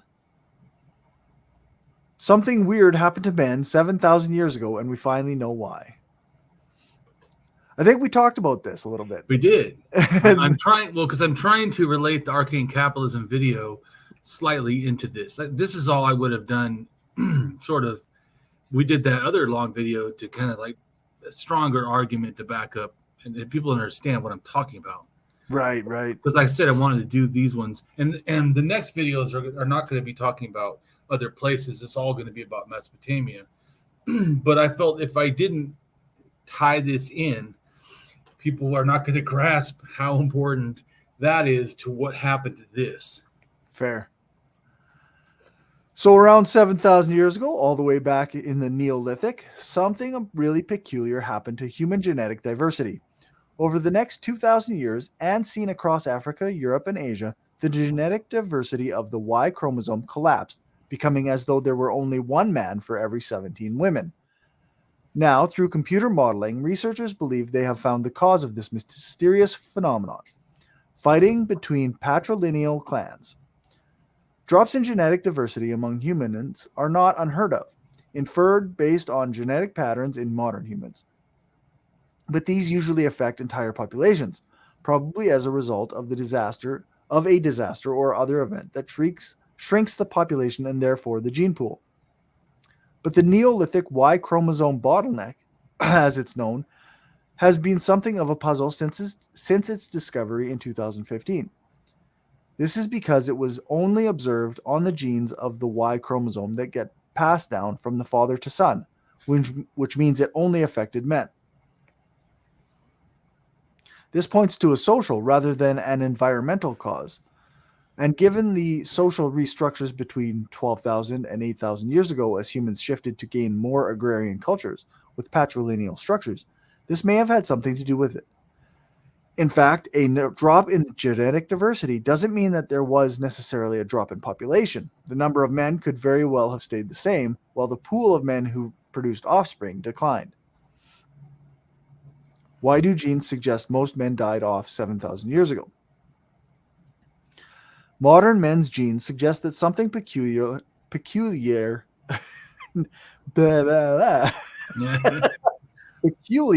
happened 5,000 to 7,000 years ago.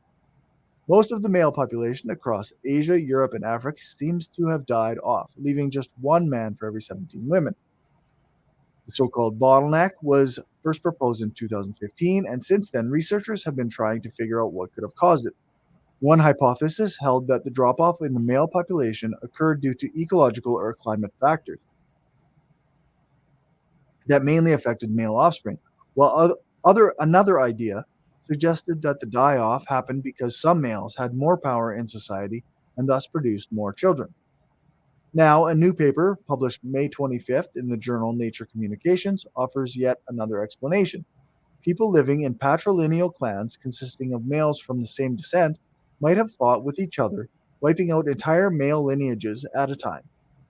The ratio of 17 females for every one male struck us as being very extreme, and there must be another explanation, said senior study author Marcus Feldman, a population geneticist at Stanford University in California. According to their new explanation, the male population didn't take a nosedive, but rather the diversity of the Y chromosome decreased due to the way people lived and fought with each other. In other words, there weren't actually fewer males, just less diversity among males. Humans have 23 pairs of chromosomes that carry most of our genes. Of these, the 23rd pair is what determines our sex. Whereas females have 2 X chromosomes, males have only one X chromosome and 1 Y chromosome. That's a bit. And I should add that intersex people can actually have 2 X's and a Y, or 4 X's, or 3 X's, and 2 Y's, or 3 Y. There's a larger variation. That's not the only way someone intersects. Yeah. But I'm Yeah. just saying that while that's commonly There's correct, it's not 100% correct. Yeah, exactly. Yeah, that a bit of an oversimplification. I get why they didn't go further into it. Right. But because the offspring inherit one chromosome from each parent, genes usually get shuffled around, increasing the diversity across species. But the Y chromosome, having no female counterpart, doesn't get shuffled, so it stays pretty much the same from grandfather to father to son, save for any mutations that occur, which explains why the Y chromosome does differ among males. War might have caused the Y chromosome bottleneck. Or mass graves in Germany. Oh yeah. To test their theory, the researchers conducted 18 simulations in which they created different scenarios for the bottleneck that included factors such as Y chromosome mutations, competition between groups, and death. Their simulations showed that warfare between patrilineal clans could have caused this so-called Y chromosome bottleneck, because the members of each patrilineal clan would have had very similar Y chromosomes to each other. So if one clan killed off another, it would also slash the chance of that family's Y chromosome moving on to offspring. In the researchers' simulations in which patrilineal clans didn't exist, however, the bottleneck didn't occur.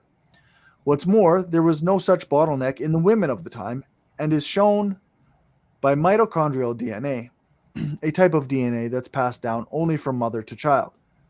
In that same group, the women could have come from anywhere, Feldman told Live Science. They would have been brought into the group from either the victories that they had over other groups, or they could have been females who were residing in that area before.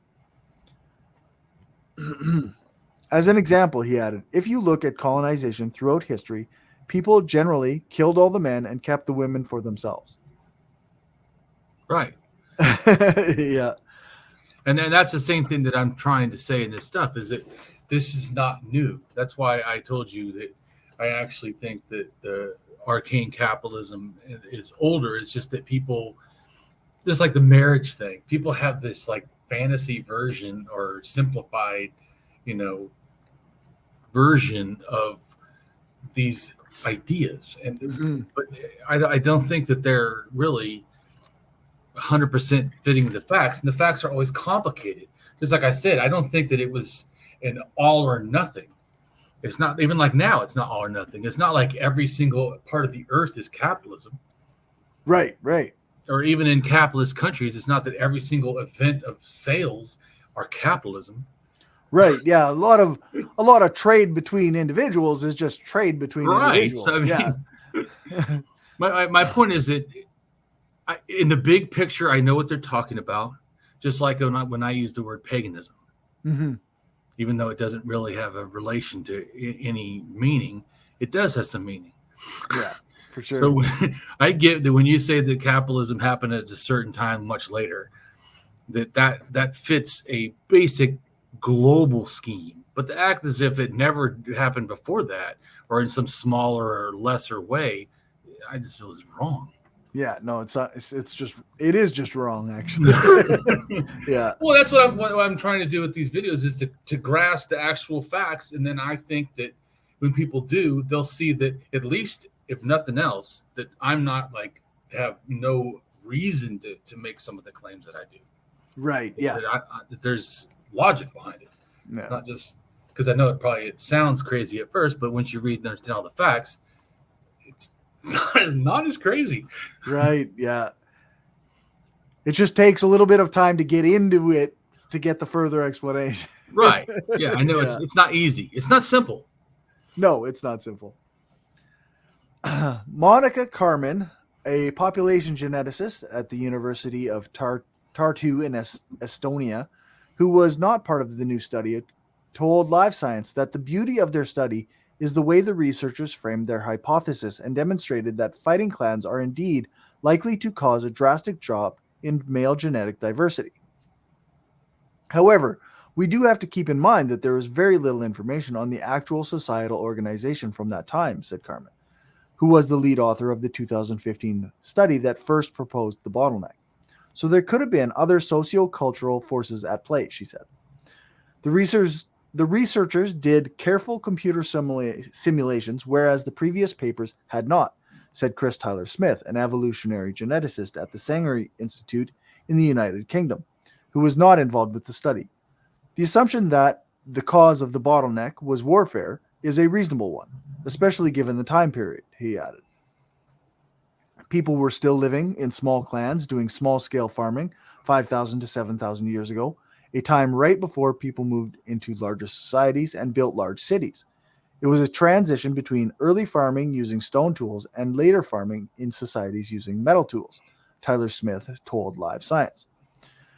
But after this bottleneck, you see the start of societal organizations and the shift from small-scale societies to having cities and organizations of people into groups that are not so intent on maintaining the Y chromosome lineage. Feldman said, during this time, the male population bounced back, he added. Normally, researchers focus on behavior that may have had a genetic basis, but not on behavior that influences genes, Feldman said. The new finding is an example of what a cultural preference can do in changing the level of genetic variation. Northern Mesopotamia and Southern Mesopotamia. While in the Paleolithic and early Neolithic periods, only parts of Upper Mesopotamia or Northern Mesopotamia were occupied, the Southern Mesopotamia, where the Sumerians emerged from, was settled during the late Neolithic period or Pottery Neolithic age. Mesopotamia has been home to many of the oldest major civilizations, entering history from the early Bronze Age, for which reason it is often called the cradle of civilization. Right, and like I said, what they mean by civilization is statism. Which is why I have a problem with that term. Yeah, for sure. As if non-state societies are not civilized, you know. Yeah. I mean, there's probably a lot of debate to be had there. I would almost think that some of these non-state civilizations were probably better. Sumer is the earliest known civilization in the historical region of southern Mesopotamia, emerging during the Copper Age and the early Bronze Ages between the 6th and 5th millennium BC. It is one of the first civilizations in the world, along with ancient Egypt, Elam, and the Karalsupe civilization, the Indus Valley civilization, and the Minoan civilization, and ancient China. Living along the valleys of the Tigris and Euphrates rivers, Sumerian farmers grew an abundance of grain and other crops, the surplus from which enabled them to form urban settlements. Proto-writing dates back before 3000 BCE or 5022 years ago. Right, in the proto-writing, people always go, oh, they always thought it was going to be about religion, but it's actually about like taxes and grain passing and stuff. Yeah, it's about capitalism. Yeah, that's right. It's about people with power maintaining that power. Exactly. Statism, yeah. Yeah, they got to write those rules down. 7,000 years ago. Yeah. And the earliest texts come from cities of Uruk, and Jemdet Nasser, and date between around 3,500 to 3,000 BCE. And that's the end. Yeah. So, how did you like it? It's good. Yeah, no, it's interesting to see like the way that cultures kind of spread, and then as population, maybe like the men drop off because they were killing each other, then they start coming into bigger cities, and that, like, that's interesting stuff. Yeah, well, and it certainly didn't happen because everybody wanted to have statism. No. Just a thought about cities too. Like you said, when you have a bunch of war and you have someone who says you're a protector, you'll lose some of your rights wanting protection. Yeah. So, I mean, it's a balance that we still strike here all the time, like in the modern age, right? Freedom versus safety. Oh, absolutely. But that's why I was saying to you before, I'm not against having some protective force under an anarchist thing, but still, it's about protecting it's like it reminds me of America when it says, a nation of the people, by the people. That's such horseshit. Right. Nation by the white elite male, slave owners of capital. Yeah, exactly. They go, we have like 200 years of freedom. Like, what a bunch of horseshit. Yeah, it's the what is it they say? America was this experiment in self-governance. Yeah. Except every society before that. Like, what are you talking about? Well, I can say I have a thing I put forward about saying that democracy is the great lie. Mm-hmm. Not that it can't be something, but from its conception in Greece, it was the male population that was allowed to vote. Of course, you couldn't have been a slave either. So a non-slave male population could vote in some of the areas or whatever. I'm sorry, that's not democracy. How I'm supposed to understand it. No, the cell of democracy is that everybody gets a vote. Yeah, well, that sounds anarchism kind of to me. Absolutely, democracy. Everyone could vote. Oh yeah, that's better. But when everyone is labeled under only men, well, then it's not everybody. No, exactly. And the same with America. America has not been 200 years of everyone can vote. Nope. Slaves couldn't vote. Well, and even still, like if convicted felons can't vote, then not everybody gets the vote. True. Right? I'm totally against anyone losing their vote. What the hell kind of bullshit is that? Yeah. Just like this, the fact that women have been able to vote for 200 years? No, I don't think it's been that long for it. No. Women had to fight for the right to vote and fight for everything and losing rights whenever the whim of the court. Yeah. But the other thing is that the society never was set up for the poor. No. That's how it's sold. Is statism will take care of the poor. Yeah, after they steal from them, right? You mean after that? Is that why there's still homeless people and people starving? Exactly. And not only that, when the police go and abuse the homeless for being homeless. Yeah. They actually take their products, their livelihood, and throw it in the garbage. Yeah. I see there's a walker. What kind of a fucking monster takes a fucking walker from someone homeless and throws it away so they don't? Yeah, you call that civilized? Yeah. Children can be starving, and you call that civilized? No, this is bullshit. Yeah, no, it's nonsense. So I'm saying they're sold as a thing. Or great civilization happened. Yeah, no, not so much. I mean, that's the ideal sounds good on paper. If you look at it as a really simplistic, cartoonish kind of way. Yeah, that's right. But in reality, that's why I was saying too that I know that forever there will be problems with mental health. So even to me, in an anarchist society, there can't be no anything to protect us because there will always be mental health issues. But I'm not saying that mental health issues is the only reason. Anger. People get angry and want to do violence. Yeah. Against their own partners. I mean, or children or whatever. And so, but I do think that some of the compulsion of violence is not inherent in humans. No. Because then it would have been throughout the whole time. It wouldn't be that it started at a certain point. Well, yeah, and you'd see like similar rates of violence among all countries. Yeah, but it's not. But it's not. It's totally not. And so I think that some of the things that we look at in a cartoonish way, or it's all violence is just inherent. No, it's not. Or people with mental health issues are always violent. No, they're not. No. There's almost always like people might have mental health issues, but the way that they react to those things that they're feeling, that is influenced by their environment in many ways. And let's see, like I told you, I think I told you before that I was in school to be a psychologist, and when we were in San Diego, I was told they did a study where they had some homeless, and they offered them counseling. I think it was for 2 months or something. I don't know, or they offered them no counseling, just money. Right. Just gave them money for 2 months, and that the ones that gave money actually were doing better than the ones that had the mental health counseling. Yeah. So like I said, as an anarchist, I'm like, that checks out. Lack of resources is almost always.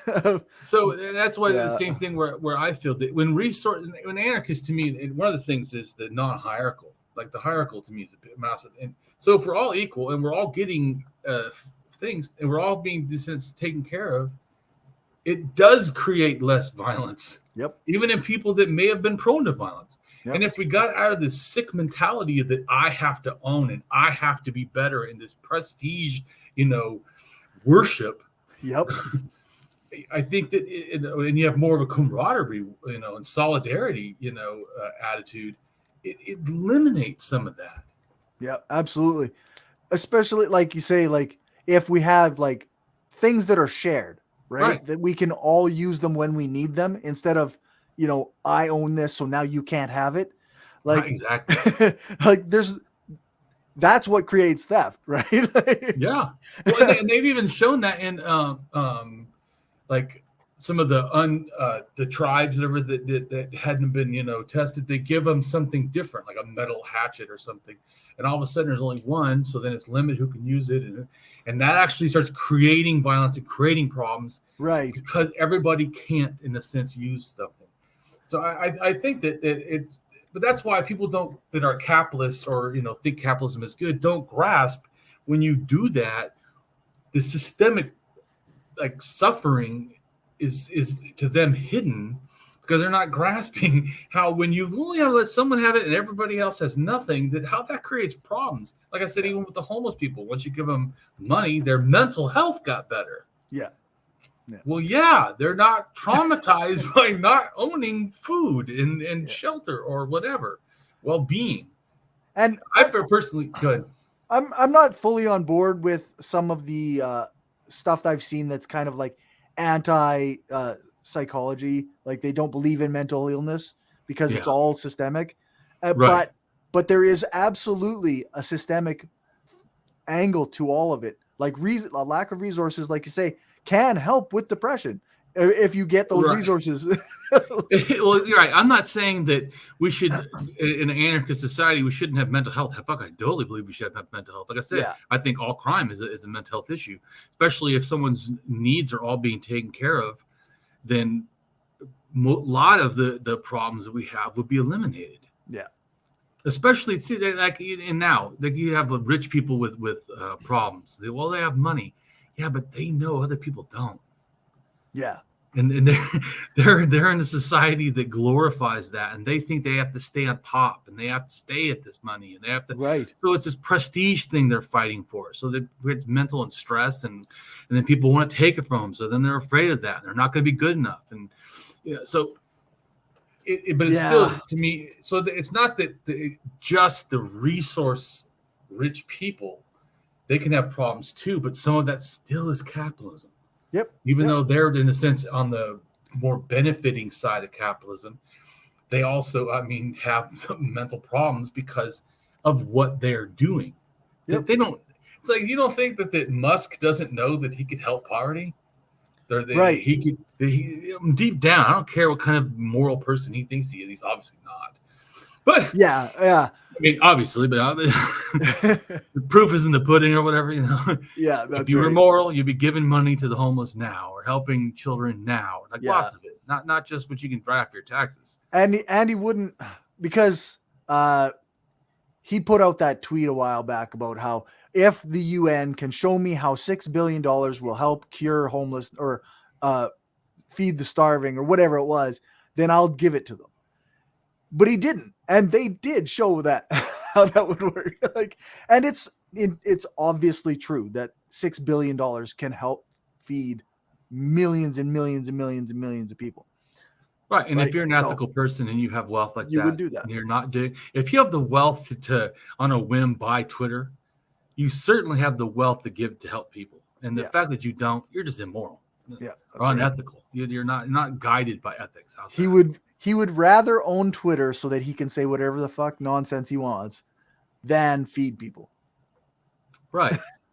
it's like I said, so if he has mental health issues, it can certainly still be back to, like I said, this prestige and this capitalist idea of my ownership and stuff. And he's almost certainly a very insecure person because otherwise he wouldn't be on Twitter so much trying to be like, look Right. at me, look at me.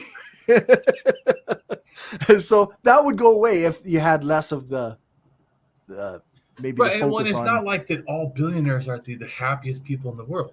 Yeah, no, that's right. Or millionaires. Yeah. What was that? There was a number. I can't remember how much it was, but after a certain income level, people's happiness didn't increase anymore. Right. And so that should prove that this capitalist mentality is actually not benefited for your health or anything, especially with the lack of support for the rest of the community. It's disgusting. It's not like everybody's rich, but some people are richer. There's people that are extraordinarily rich and other people that have fucking nothing. Yeah, that's right. And it's getting worse all the time. Well, speaking of which, I don't usually say much about Biden and that, but he two things really made me irritated. Several, but I'll just. Well, I don't want to limit it to two. More than that. There's definitely more. Yeah. But two things that irritate me: seeing him fist bump the Crown Prince of Saudi Arabia after he said in his thing that he was going to consider them a pariah is just fucking shameful to me. Right. Yeah. Disgusting. I mean, even if he went, but was like, demure, I would like it better. Fist bumping like, hey, cool, bro. That just. Yeah. Anyways, and then, but multiple things. That's just something that really oh God, what a shame. And, sorry, maybe three. Him going to Israel and saying that he's so proud that their capital is now in Jerusalem, and basically he's a Zionist. Oh. Yeah. No, it's shameful. Yeah, not cool. The Palestinian people are being, through Zionism, the desire is to eradicate them and make that all a Jewish state. Yeah, and has no desire to make a place for them. It's fucking gross. Yeah, and the fact that he would say that is, but that wasn't even the other one I wanted to talk about. The other thing I want to talk about, there's multiple, obviously. But the other thing I want to talk about, though, is the fact of labor. He said he put some law. I didn't even read it. I was like, oh my God, I don't want to read it. It's made me angry. But some law that they can't strike with rail unions because we need to have the food flow. I'm thinking, that's union busting on a government level. Yeah, how fucking horrid. And this is the guy that says he's from the working class and the working man, and his father was a working class. Fuck you. Yeah, it just goes to show.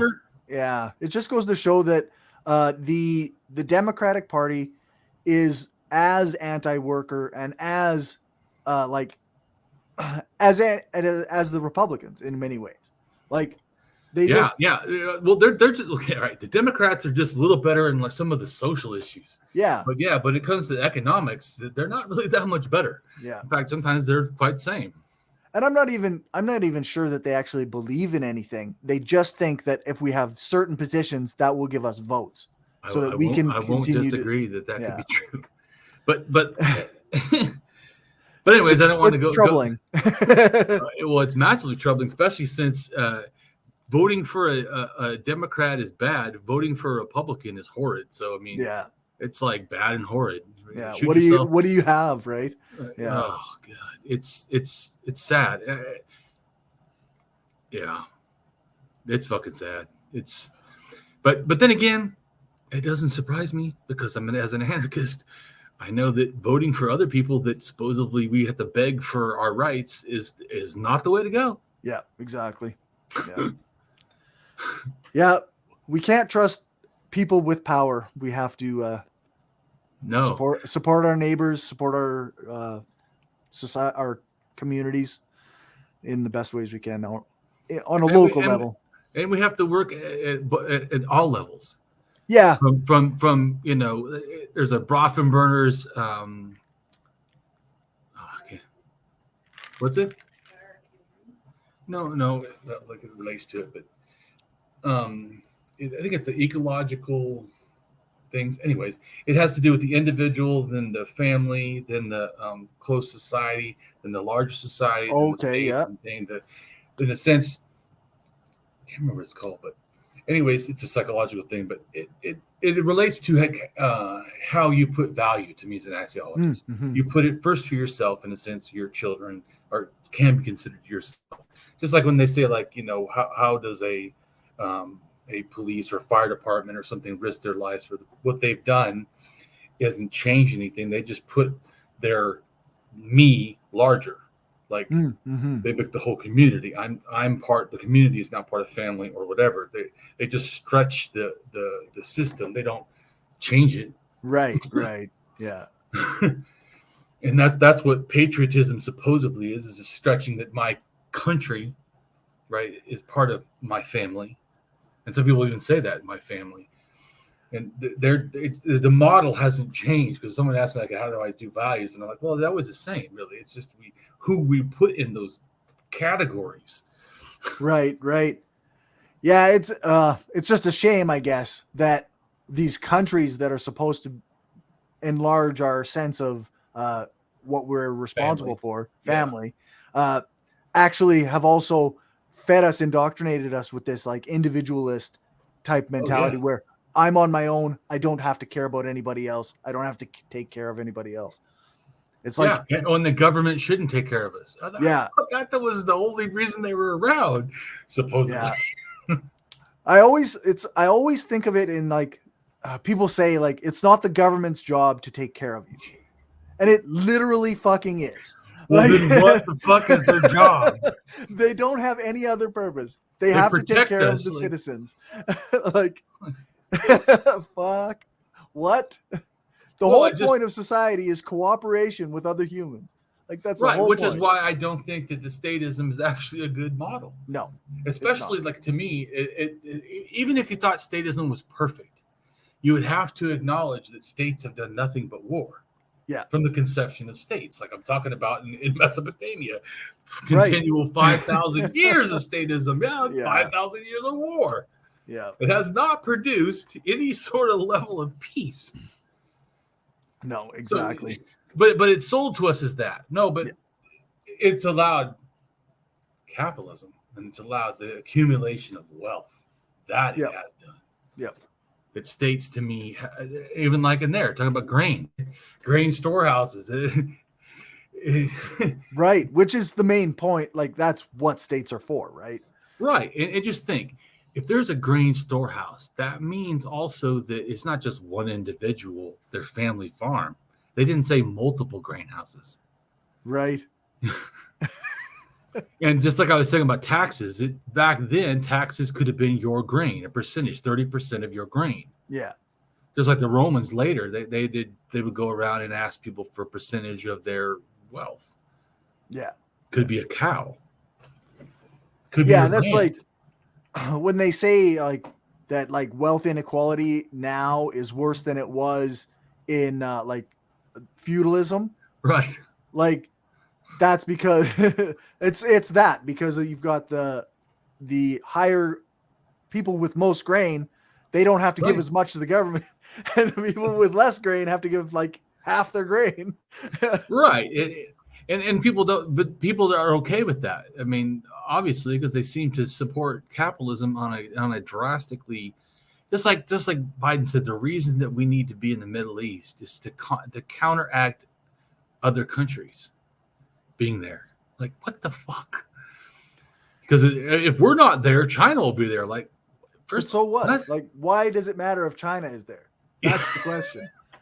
But I'm just saying, so statism inspires that we need to be against other states. Exactly. Yeah. It's not, hey, let's work in solidarity and all the states will come together in a federation of states. No. Statism creates an enemy, essentially. It multiple creates us and them mentality that becomes, like I told you, when I went down to Mexico and helped the orphanage down there, the children, and that friends would tell me, why the hell didn't you do that in America first? And I'm like, because the kids down there were in need. I didn't really, they were there. So I'm supposed to, ones that were like, 30 miles away in Mexico, I'm supposed to care less about than the ones that are in New York. They're like 2,300 miles away or whatever it was. Right.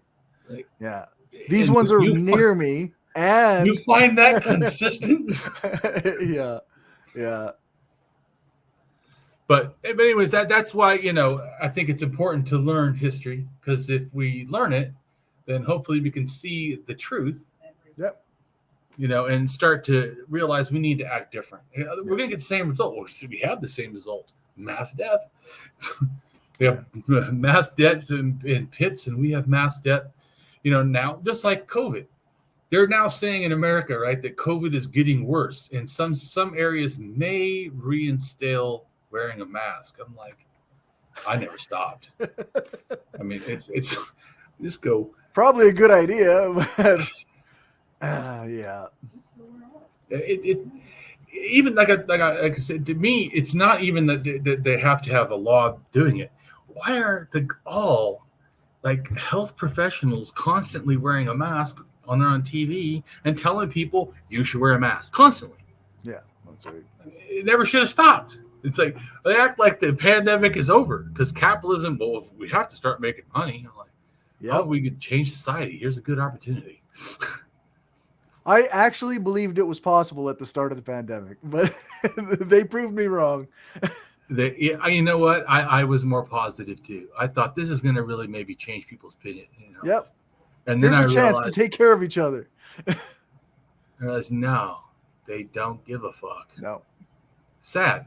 But I know that some of that's really education. They've been, like you said, they've been indoctrinated. Yeah. It's not an accident. And that's why I think it's important to learn this history. I know some people think it's boring that I care about the old stuff. But if you understand it, put it this way, do you think that it's opened your mind some from learning the stuff that I've, talked with you? Oh, yeah. Yeah. I mean, I guess it's been over a year now that we've been talking, so it's hard not to get something. But yeah, absolutely. Like, I think I wasn't a big history person before, but now I find myself interested in not just ancient history, but also even history from the 1900s and 1800s. So it's better to know what's going on if you know the past. Because instead of guessing, well, it used to be better or not, right, understanding what happened, I think it gives you a clearer picture. And it helps. To me, there's too much sometimes romanticizing the past. Oh, it was great, For sure. It may not have been great. A lot of it wasn't good. A lot of it wasn't, but yeah, that doesn't make now good. But anyways, I wouldn't stop. I wanted to, make this video, but the lead up to sort of, not just the video, because if you just learn Mesopotamian, think it only came from Mesopotamia, the ideas and the culture and the pottery. Right. Yeah. It didn't Mesopotamia wasn't a thing that just sprung up on its own and just happened. Exactly. Yeah. And I know he talked about it a little bit in the video. He said they were migrants from other places. Yeah, but that needs to really be fully understood. Yeah. Yeah, for sure. Just like people say Egypt and they go, oh, Egypt is an indigenous culture. I'm like, no, it's an indigenous adaptation of outside cultures. That would be more accurate. Yeah. Yeah. So anyways, go ahead and tell us about your show. I know that you haven't done anything in a while, but you got good stuff, the red reviews. Yeah, we've been on hiatus, I guess, for quite a while now. I'm back. I should be back to a regular work schedule, so I'm trying to get some content out soon. It's The Mind of a Skeptical Leftist on YouTube and all the podcast apps. My Twitter is @SkepticalLefty. And yeah, or just Google The Mind of a Skeptical Leftist. There's nobody else that's got that out there. So check it out. Right on. Well, I appreciate your time. Thank you so much. Thank you, everyone, for watching. For sure. And I'll just find my mouse clicker.